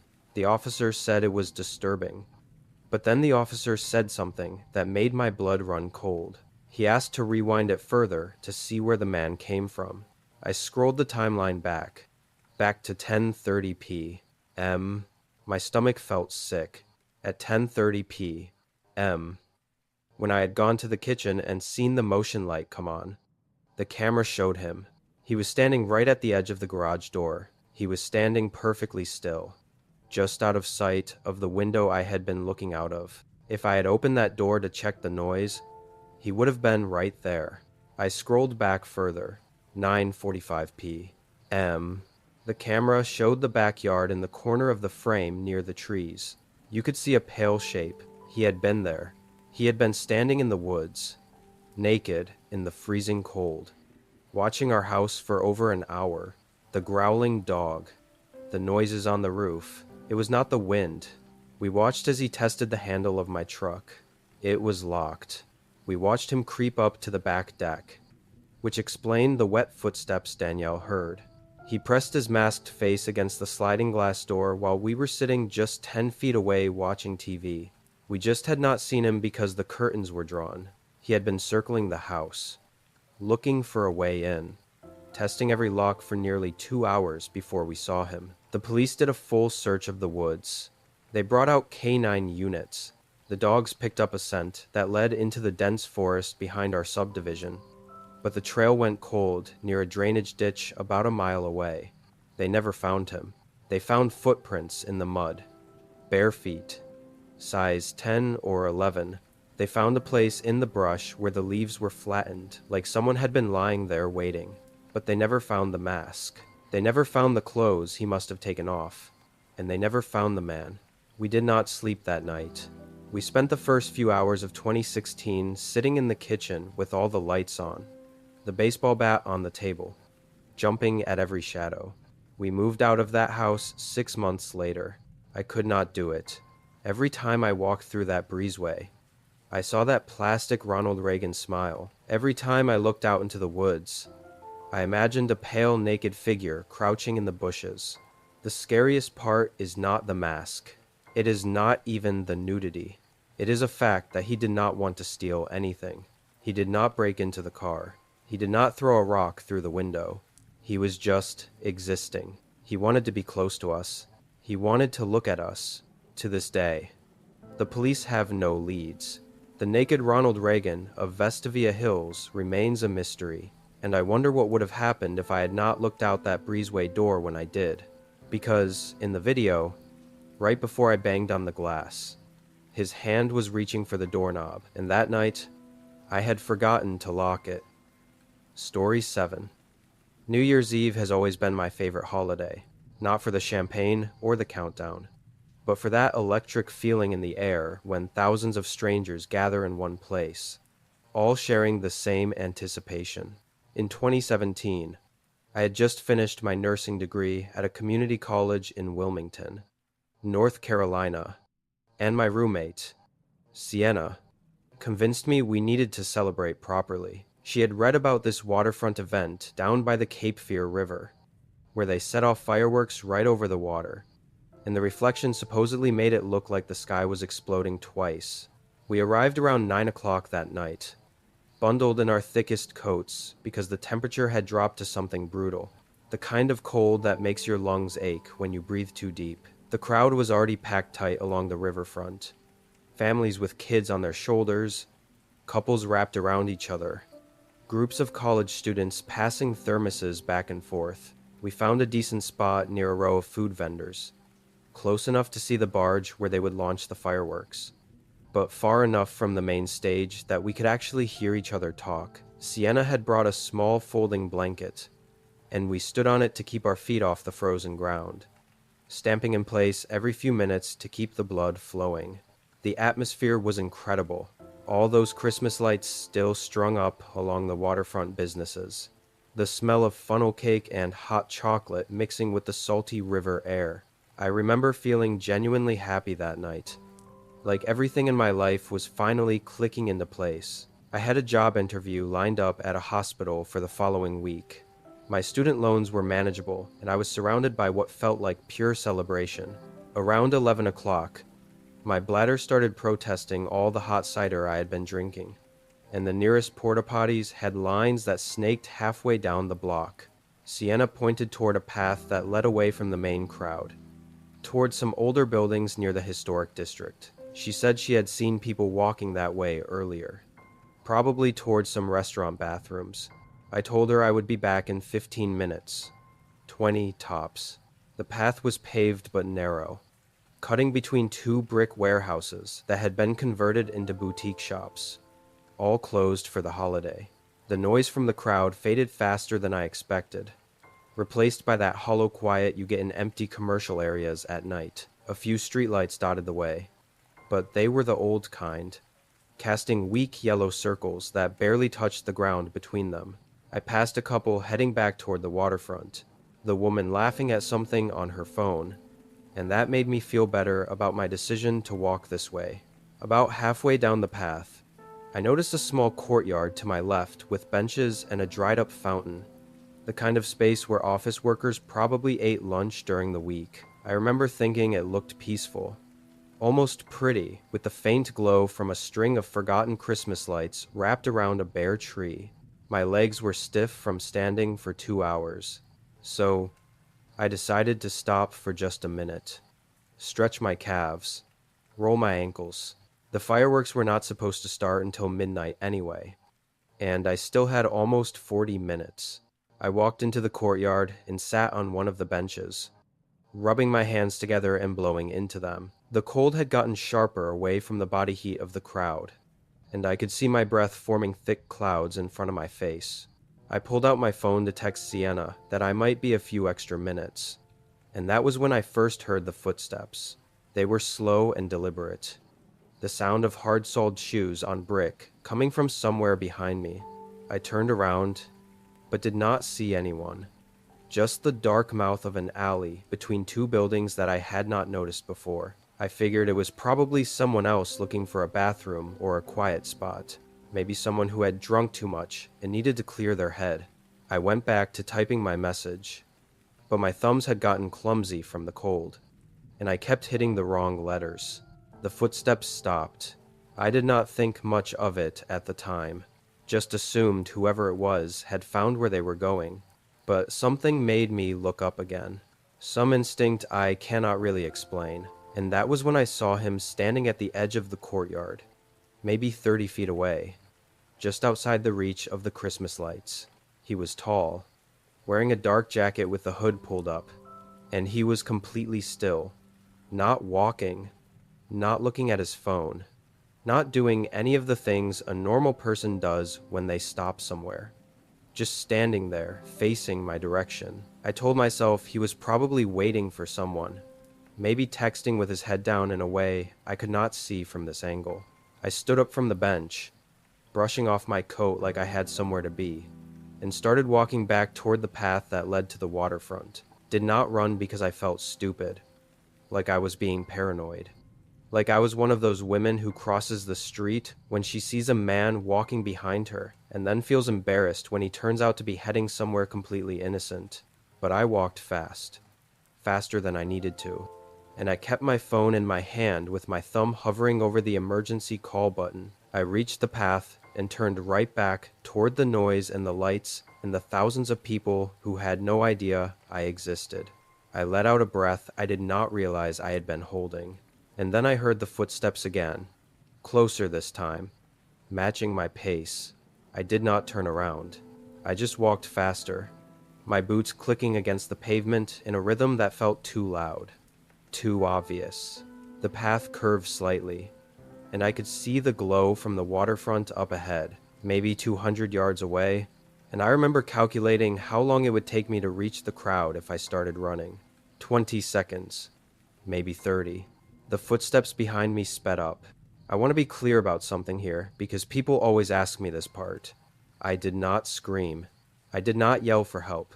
I did not do any of the things you see in movies or think you would do if you were ever in that situation. I just kept walking, my heart slamming against my ribs so hard I could feel it in my throat, telling myself that I was overreacting, that this was all in my head, that in 2 minutes I would be back with Sienna and we would laugh about how I got spooked by some random guy who was probably just walking the same direction.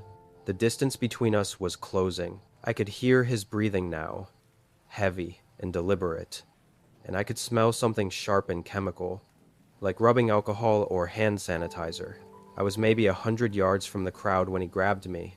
His hand clamped over my mouth before I could make a sound, and his other arm wrapped around my waist, lifting me off the ground like I weighed nothing. He dragged me sideways off the path and into a narrow gap between two buildings that I had not even noticed was there. The whole thing happened in maybe 3 seconds. I tried to bite his hand, but he was wearing thick gloves, some kind of leather or synthetic material that tasted like gasoline and dirt. I kicked backward, trying to connect with his shins or his knees, but he just squeezed tighter until I could barely breathe.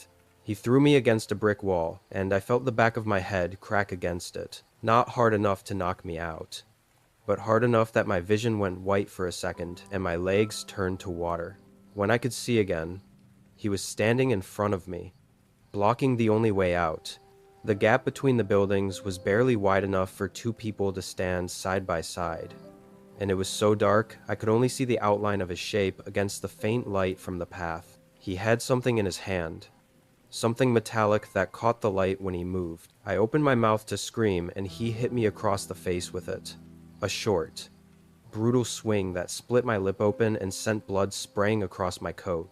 The pain was extraordinary, like nothing I had ever experienced. My whole face felt like it was on fire, and I could taste copper flooding my mouth, warm and thick and wrong.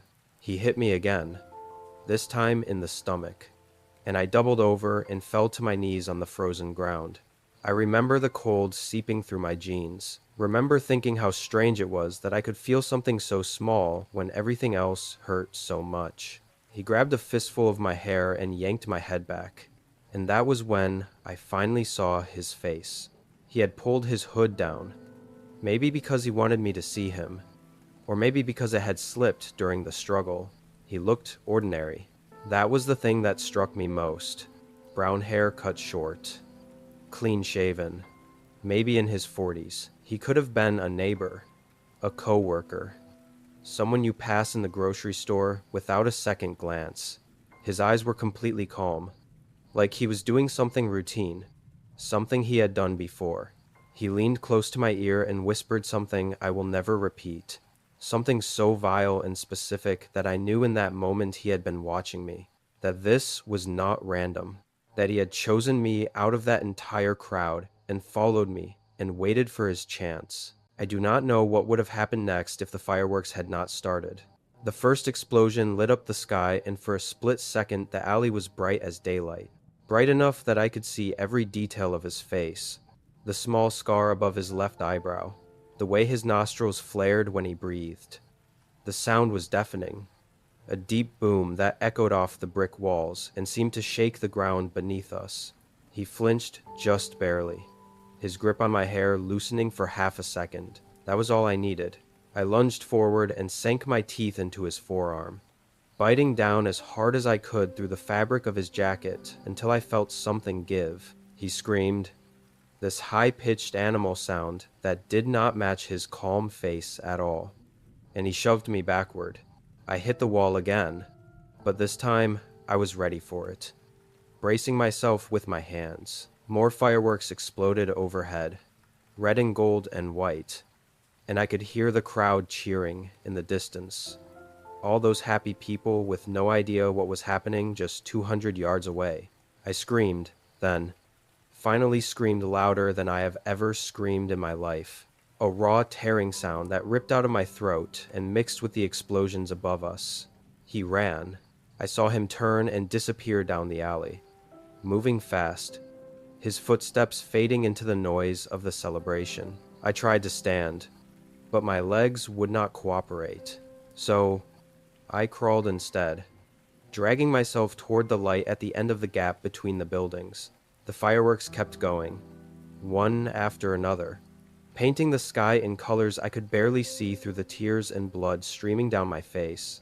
I made it to the path and collapsed there, half on the pavement and half on a patch of dead grass. A woman found me maybe 30 seconds later.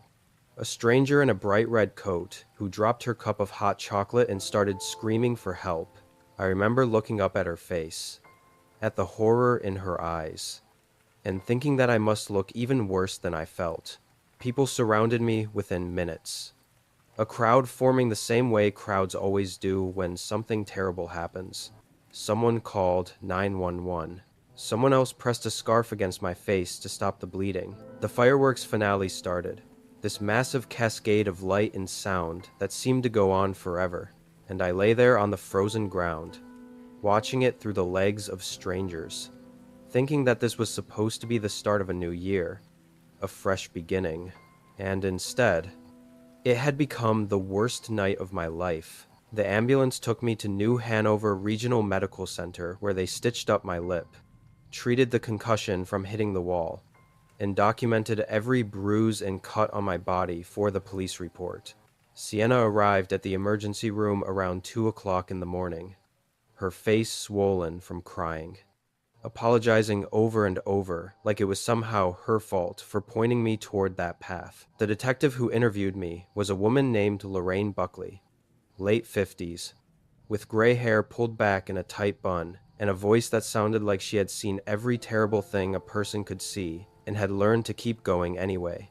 She told me they had found blood in the alley that was not mine, that my bite had done real damage, and that they were running it through the system to see if they could find a match. She also told me something that made everything worse, something that kept me awake for months afterward. Security cameras from one of the waterfront businesses had captured footage of a man matching my description walking through the crowd earlier that night, stopping near groups of women watching them, moving on when they stayed together or rejoined their friends. He had been there for hours, she said, just circling, waiting, looking for someone who would separate from the pack. I was not his first choice. I was just the one who gave him an opportunity. They caught him 11 days later. His name was Arthur Redding, 44 years old, a maintenance worker at an apartment complex about 20 miles outside the city. The DNA from the blood matched a sample in the database from an assault charge that had been plea bargained down to a misdemeanor 8 years earlier. When they searched his apartment, they found photographs of dozens of women, all taken without their knowledge at public events, concerts, festivals, parades. Some of the photos had circles drawn around certain faces, notes scrawled in the margins that the detective would not describe to me. I was in there. 3 different shots from that night, one of them taken while I was standing with Sienna near the food vendors, laughing at something on her phone. He had been watching me for at least 2 hours before I walked down that path. The trial took almost a year, and I had to testify. Had to sit in that courtroom and describe every detail while he watched me from the defense table with those same calm eyes. He got 18 years. I got a scar on my lip that pulls slightly when I smile, a flinch response to loud noises that I still have not shaken, and a new rule that I follow without exception. I never leave the group, no matter how long the bathroom line is, no matter how much I need fresh air, no matter how safe a place looks.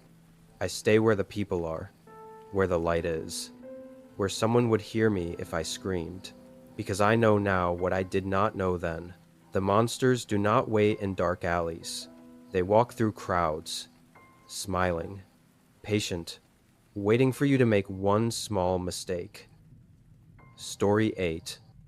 I had just turned 23 when I finally moved out of my parents' place, not because they kicked me out or anything dramatic like that.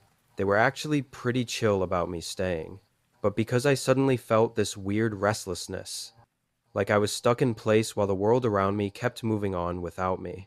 Everyone I knew had some new chapter starting, and I did not. So when I found a small rental house about 40 minutes outside Syracuse, tucked in a quiet cul-de-sac with identical beige homes and trimmed lawns, it felt like the right step forward.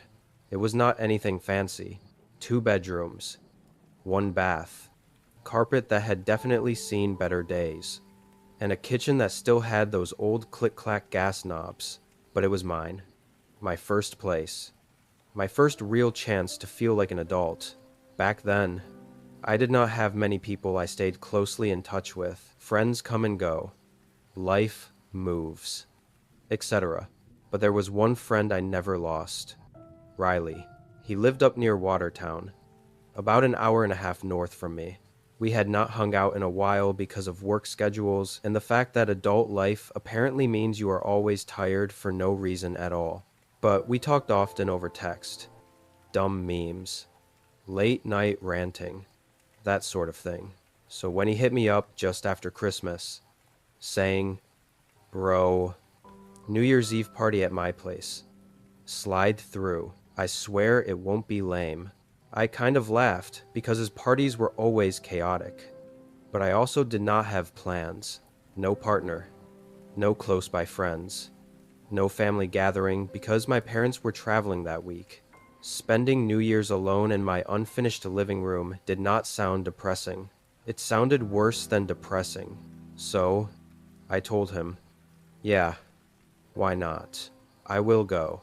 I had no idea that decision would change everything. The party. New Year's Eve came cold and windy. One of those nights where the air feels sharp and the snow on the sidewalks looks like sheets of spilled salt. I started the drive around 5 because I am paranoid about winter roads.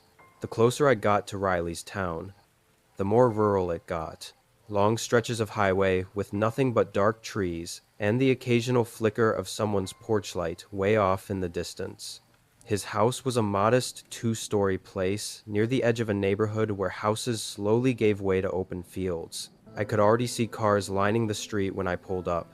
Music thumped from inside. People shouting, laughing. Definitely not a quiet get-together. When I stepped in, the heat and smell hit me first. Beer. Cheap cologne. Someone's overcooked pizza rolls. "Dude," Riley yelled, stumbling toward me with his arms wide. "You actually came. I thought you would bail. You guilt-tripped me into it." I joked. "Plus, you said there would be food." There was. It is mostly gone. But we got drinks. He shoved a can into my hand before I could respond. The house was full of people. Some in the kitchen arguing about football. Others in the living room yelling at a TV, displaying countdown specials. A few out back laughing around a patio heater. Classic upstate New York house party. I hung out. Drank. Laughed at dumb stories.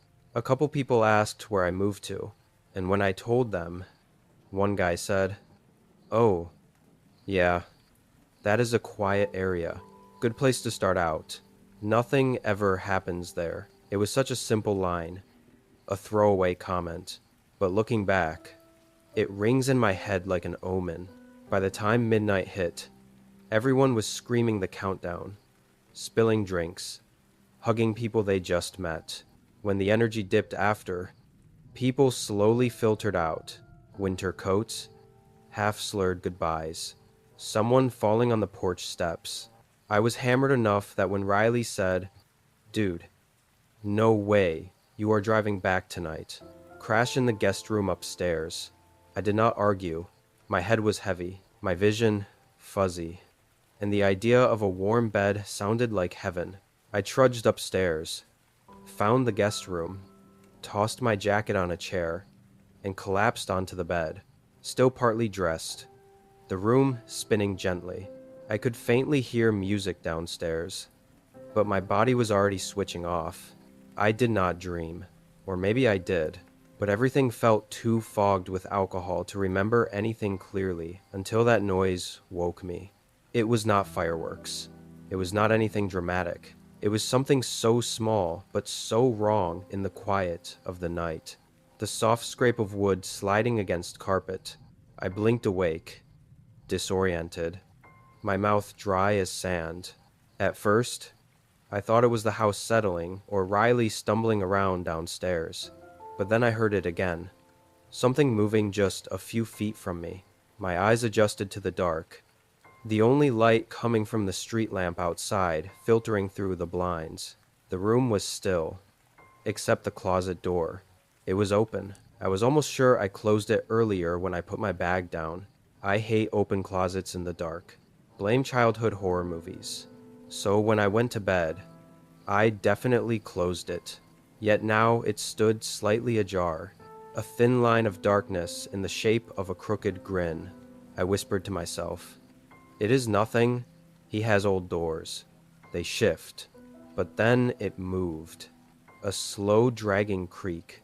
"Are you serious right now?" I muttered, half annoyed, half freaked out.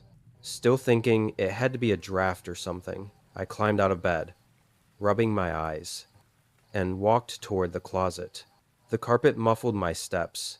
I reached out, grabbed the door edge, and pushed it closed. It clicked shut. "Stay," I mumbled, like talking to a misbehaving dog. I turned back toward the bed, and the door opened again right behind me. Slow and deliberate. My breath stalled mid-chest.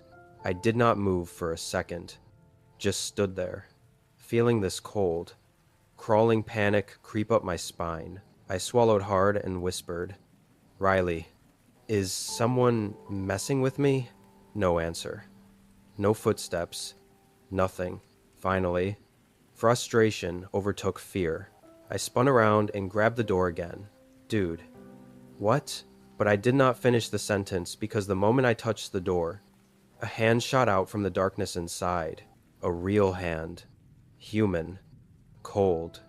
Dirty. Grabbing my wrist with sudden strength, I screamed. Not a small shout. A full, raw, throat-tearing scream. The grip loosened instantly. Like whoever it was had not expected me to yell like that. I stumbled back so hard I nearly fell, scrambling away from the closet. A shape moved inside. A person. A real person crouched among the hanging coats. I bolted out the room, down the stairs so fast I nearly slipped. Riley, wake up. Dude, what the hell? There is someone upstairs. I yelled. Riley stumbled out from the living room, eyes wide, still drunk. What? Bro, what are you talking about? There is someone in the closet in the guest room. They grabbed me. I am not kidding. He stared at me like he was not sure if I was hallucinating or not. But something in my voice must have convinced him. Jesus. Okay. Hold on. I am calling 911.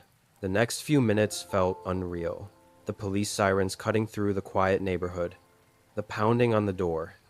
Officers rushing inside with flashlights drawn. It felt like watching someone else's nightmare. They went upstairs. We waited. Then we heard it. Got him. Hands where we can see them. Footsteps. A shuffle. And then 2 officers came down the stairs with a man in cuffs. Not a monster. Not a ghost. A man. A filthy, disheveled, exhausted-looking man in layered clothes. Hair matted. Eyes wide like he had not slept in days.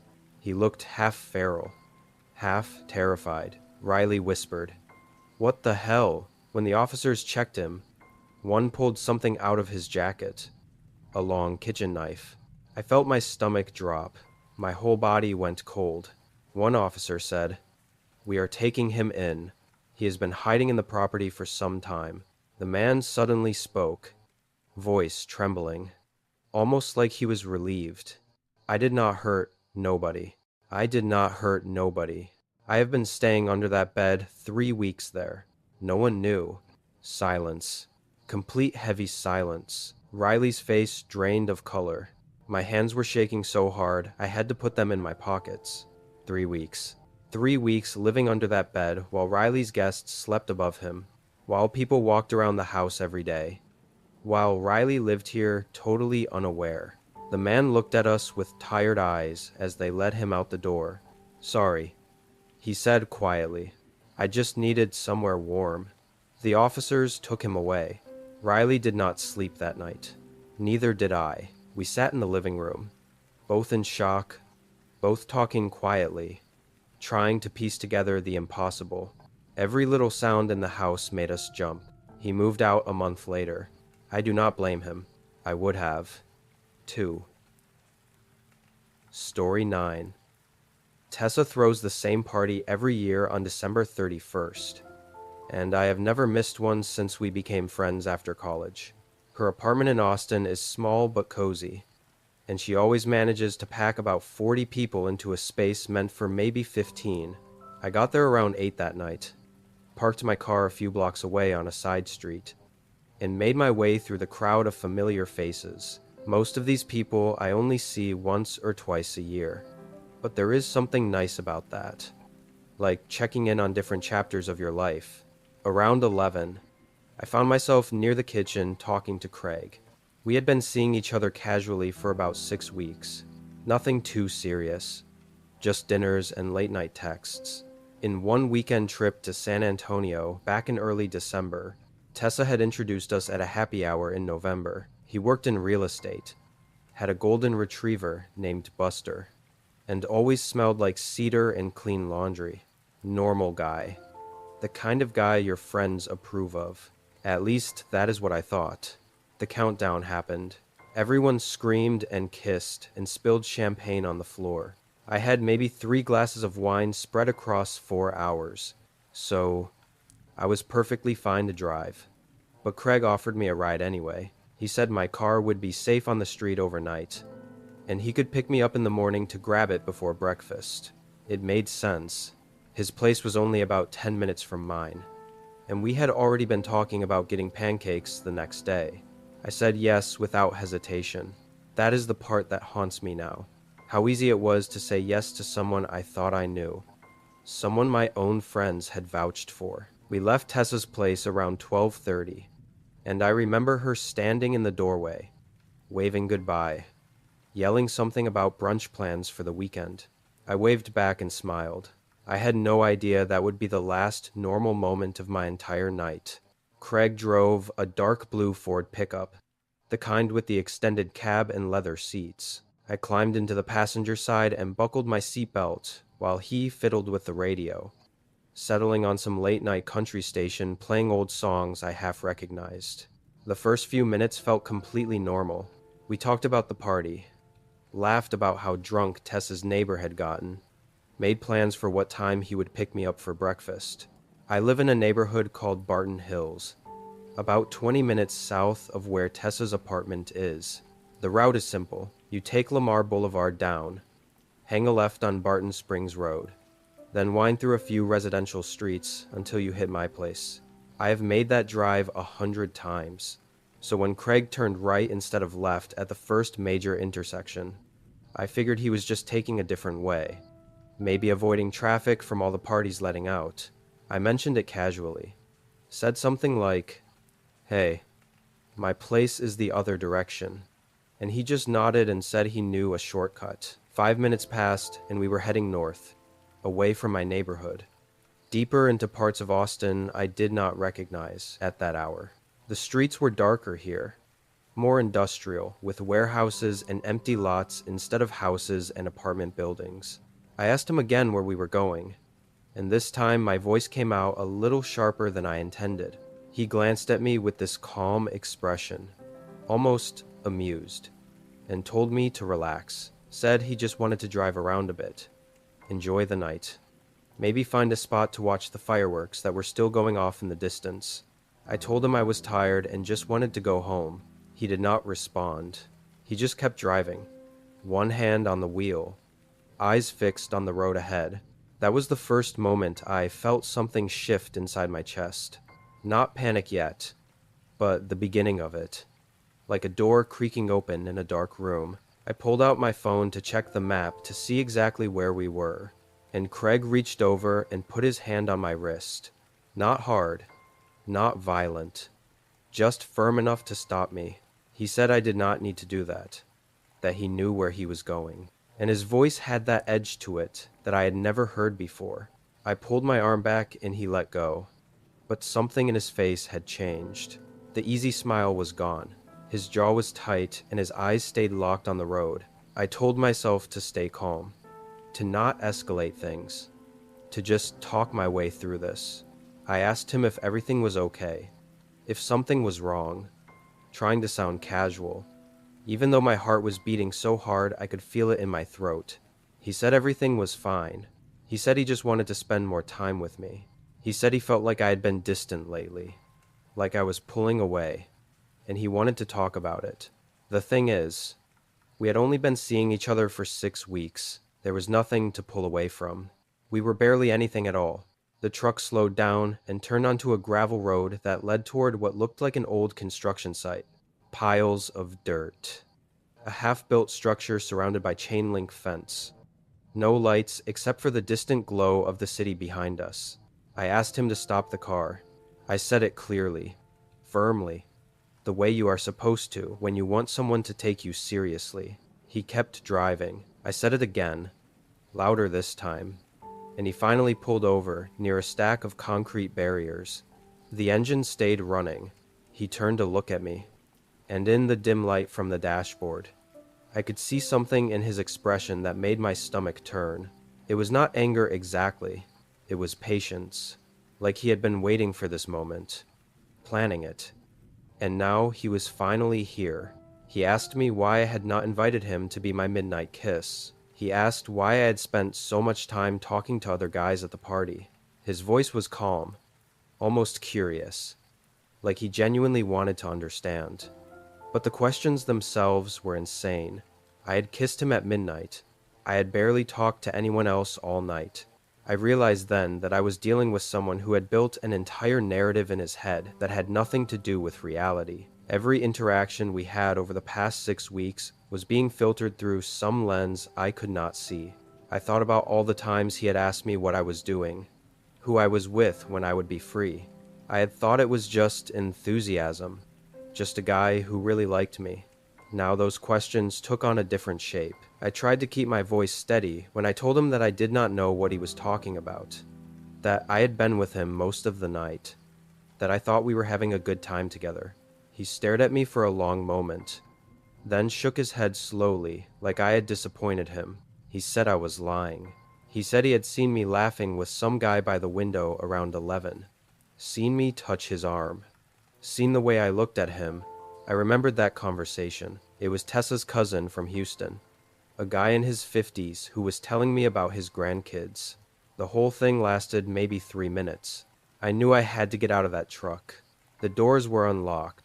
I could see that much from the little indicator on the panel. But we were in the middle of nowhere, and I had no idea which direction to run. My phone was still in my hand, and I thought about calling someone. But Craig was right there, watching my every move. I decided to try a different approach.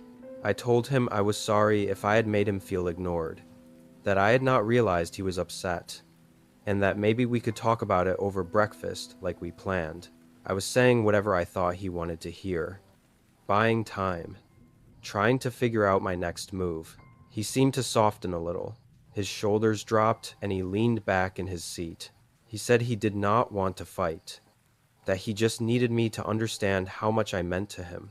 6 weeks. We had known each other for 6 weeks, and he was talking like we had been together for years. He reached over and touched my face, tucked a strand of hair behind my ear, and I had to force myself not to flinch. I smiled at him. I told him I understood. And then I asked if we could please just go home now because I was getting cold.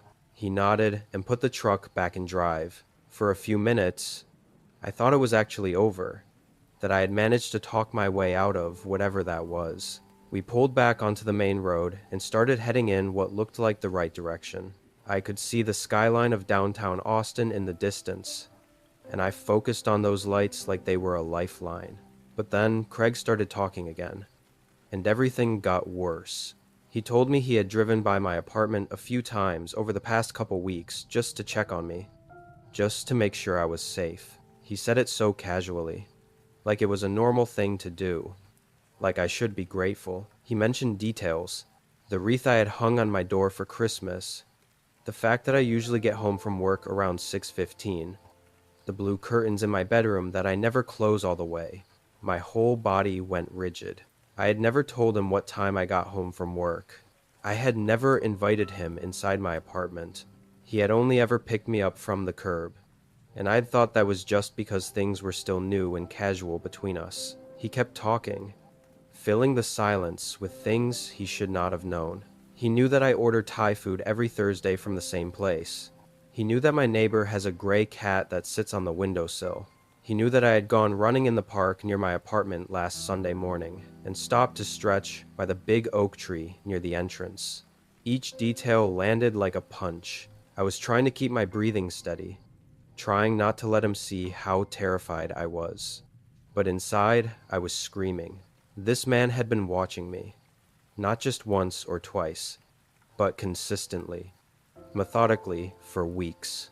Every dinner we shared, every sweet text message, every kiss goodnight. All of it had been happening alongside this other version of him, the one who sat in his truck outside my home and learned the rhythm of my life. I thought about the times I had felt a little paranoid walking to my car after dark, the nights I had double-checked my locks for no reason. Maybe there had been a reason all along. We were getting closer to my neighborhood now, and I had to make a decision. I could not let him drop me off at my apartment. Not after everything he had just said. Not when he already knew so much about my routine. I saw a gas station coming up on the right. One of those big ones that stays open all night with bright fluorescent lights and usually a few people filling up their tanks even at this hour. I told Craig I needed to use the bathroom, that I could not wait until we got to my place. He looked annoyed but pulled into the lot. Before he could say anything else, I unbuckled my seatbelt and got out of the truck. I walked toward the entrance at a normal pace. Even though every part of me wanted to run, I pushed through the glass door and went straight to the counter where a young guy in a red vest was scrolling through his phone. I told him I needed help, that the man in the truck outside had been following me for weeks, that I was scared and needed to call someone. He looked confused at first, glanced out the window at Craig's truck, idling by the pumps, then back at me. I must have looked terrified because his whole demeanor changed. He told me to go wait in the back near the storage room and handed me his phone to call the police. I stayed in that gas station for almost 2 hours. The cops came and took my statement, asked me a lot of questions about Craig, about our relationship, about what he had said in the truck. They went outside to talk to him, too, and I watched through the window as he leaned against his truck with his arms crossed, looking calm and cooperative, like this was all just a big misunderstanding. One of the officers came back inside and told me that Craig had agreed to leave and that they would follow him to make sure he went home. They offered to drive me to my apartment, but I called Tessa instead and she came to pick me up. I did not sleep that night.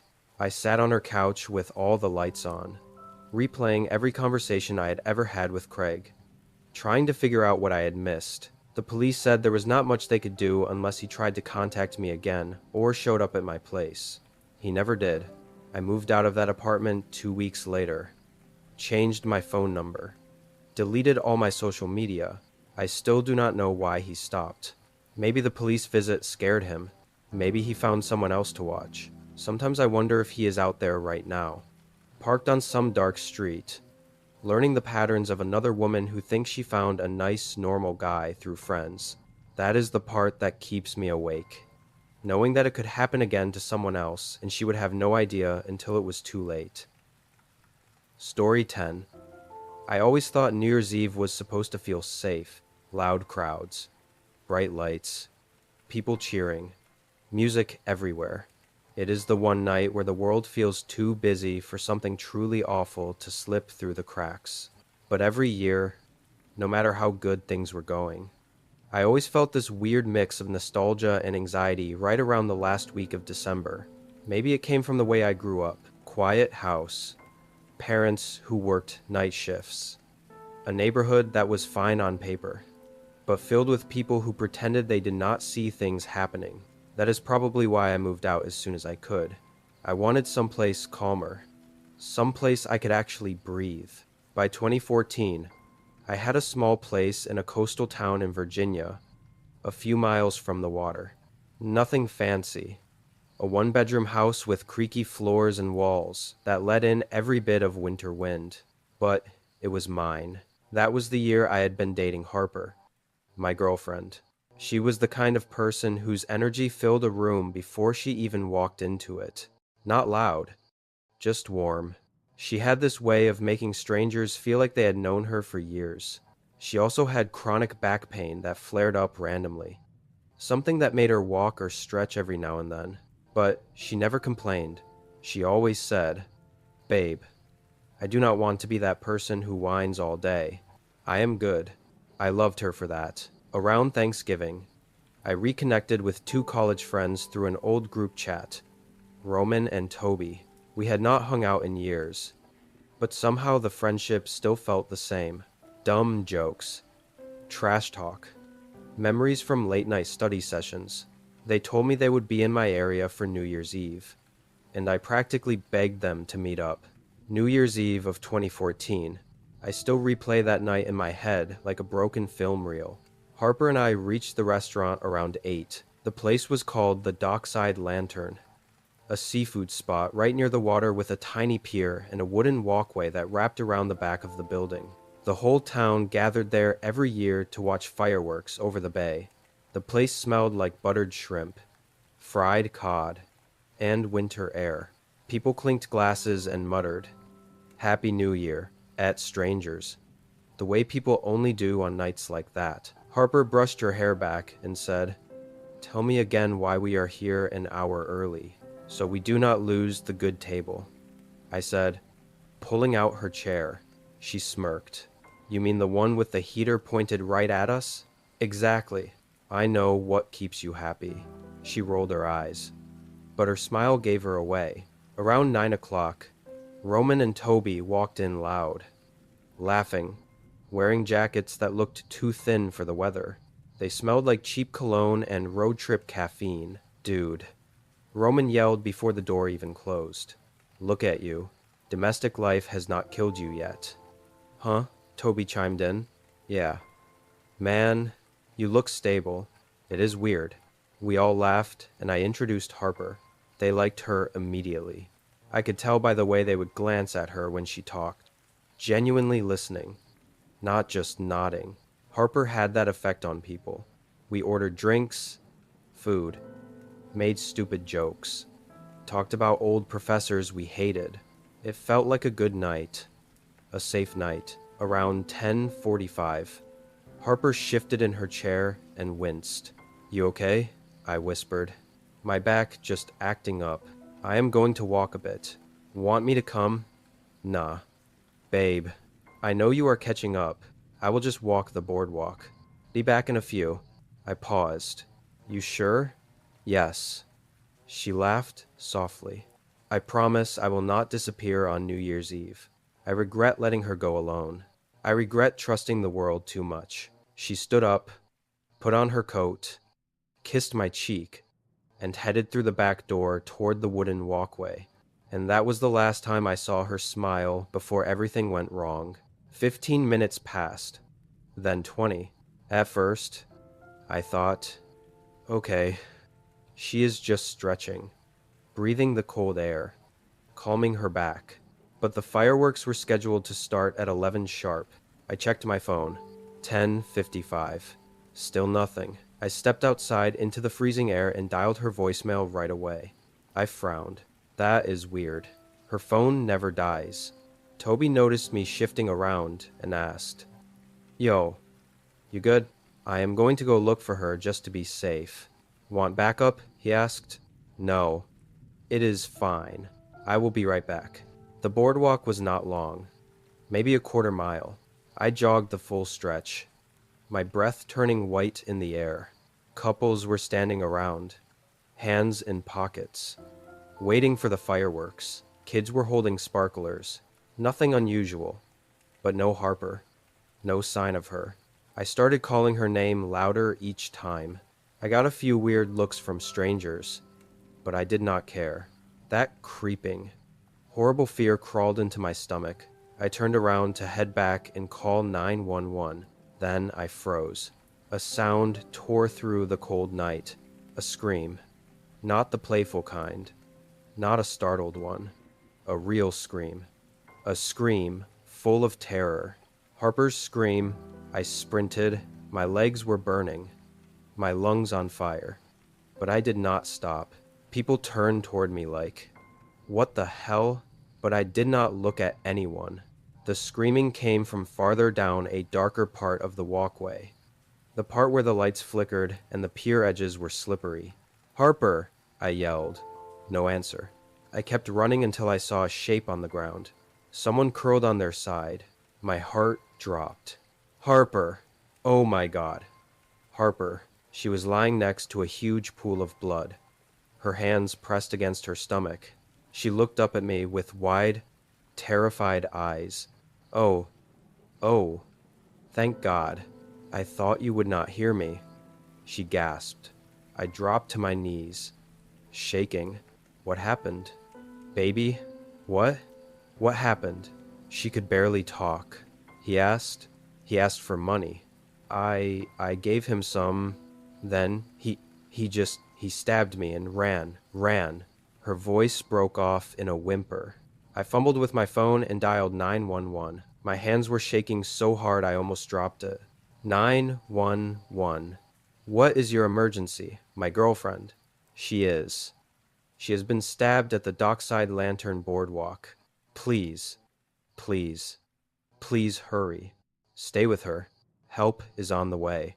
I pressed my forehead against hers. Stay with me. Harper, please, please stay with me. She was crying. I didn't. I did not think he would hurt me. He looked so cold. I thought he just needed help. You did nothing wrong. I whispered. Nothing. The paramedics arrived fast. 5 minutes tops. But it felt like a lifetime. They lifted her onto the stretcher, blood staining their gloves. One of them said quietly, "We need to move now." I rode in the ambulance, holding her hand the whole way, praying out loud. Even though I had not prayed in years, she survived barely. 2 weeks in the hospital, surgery, blood transfusions, endless sleepless nights. When she finally woke up, fully conscious, she explained everything again. She had seen a homeless man sitting near the end of the walkway. She felt bad for him. She gave him money. He waited until she turned away. Then he stabbed her. Coward. They never caught him. He disappeared into the crowds and the chaos of New Year's Eve. Harper healed physically mostly, but emotionally, she was never the same. I was not either. Every New Year's Eve since then, I do not go out. I do not drink. I do not celebrate. I stay home with the doors locked and my phone charged. Every time the clock hits midnight, fireworks explode. The world cheers. And I just sit there, remembering her scream slicing through the night. Because that was the moment I realized bad things do not wait for quiet nights. They do not avoid the crowds or the celebrations. They slip into the noise when you least expect it. And for the rest of my life, I will remember the blood on the wooden walkway and the way Harper looked at me, terrified, fading, hoping I would reach her in time. Thank God I did, but we almost did not get a new year at all.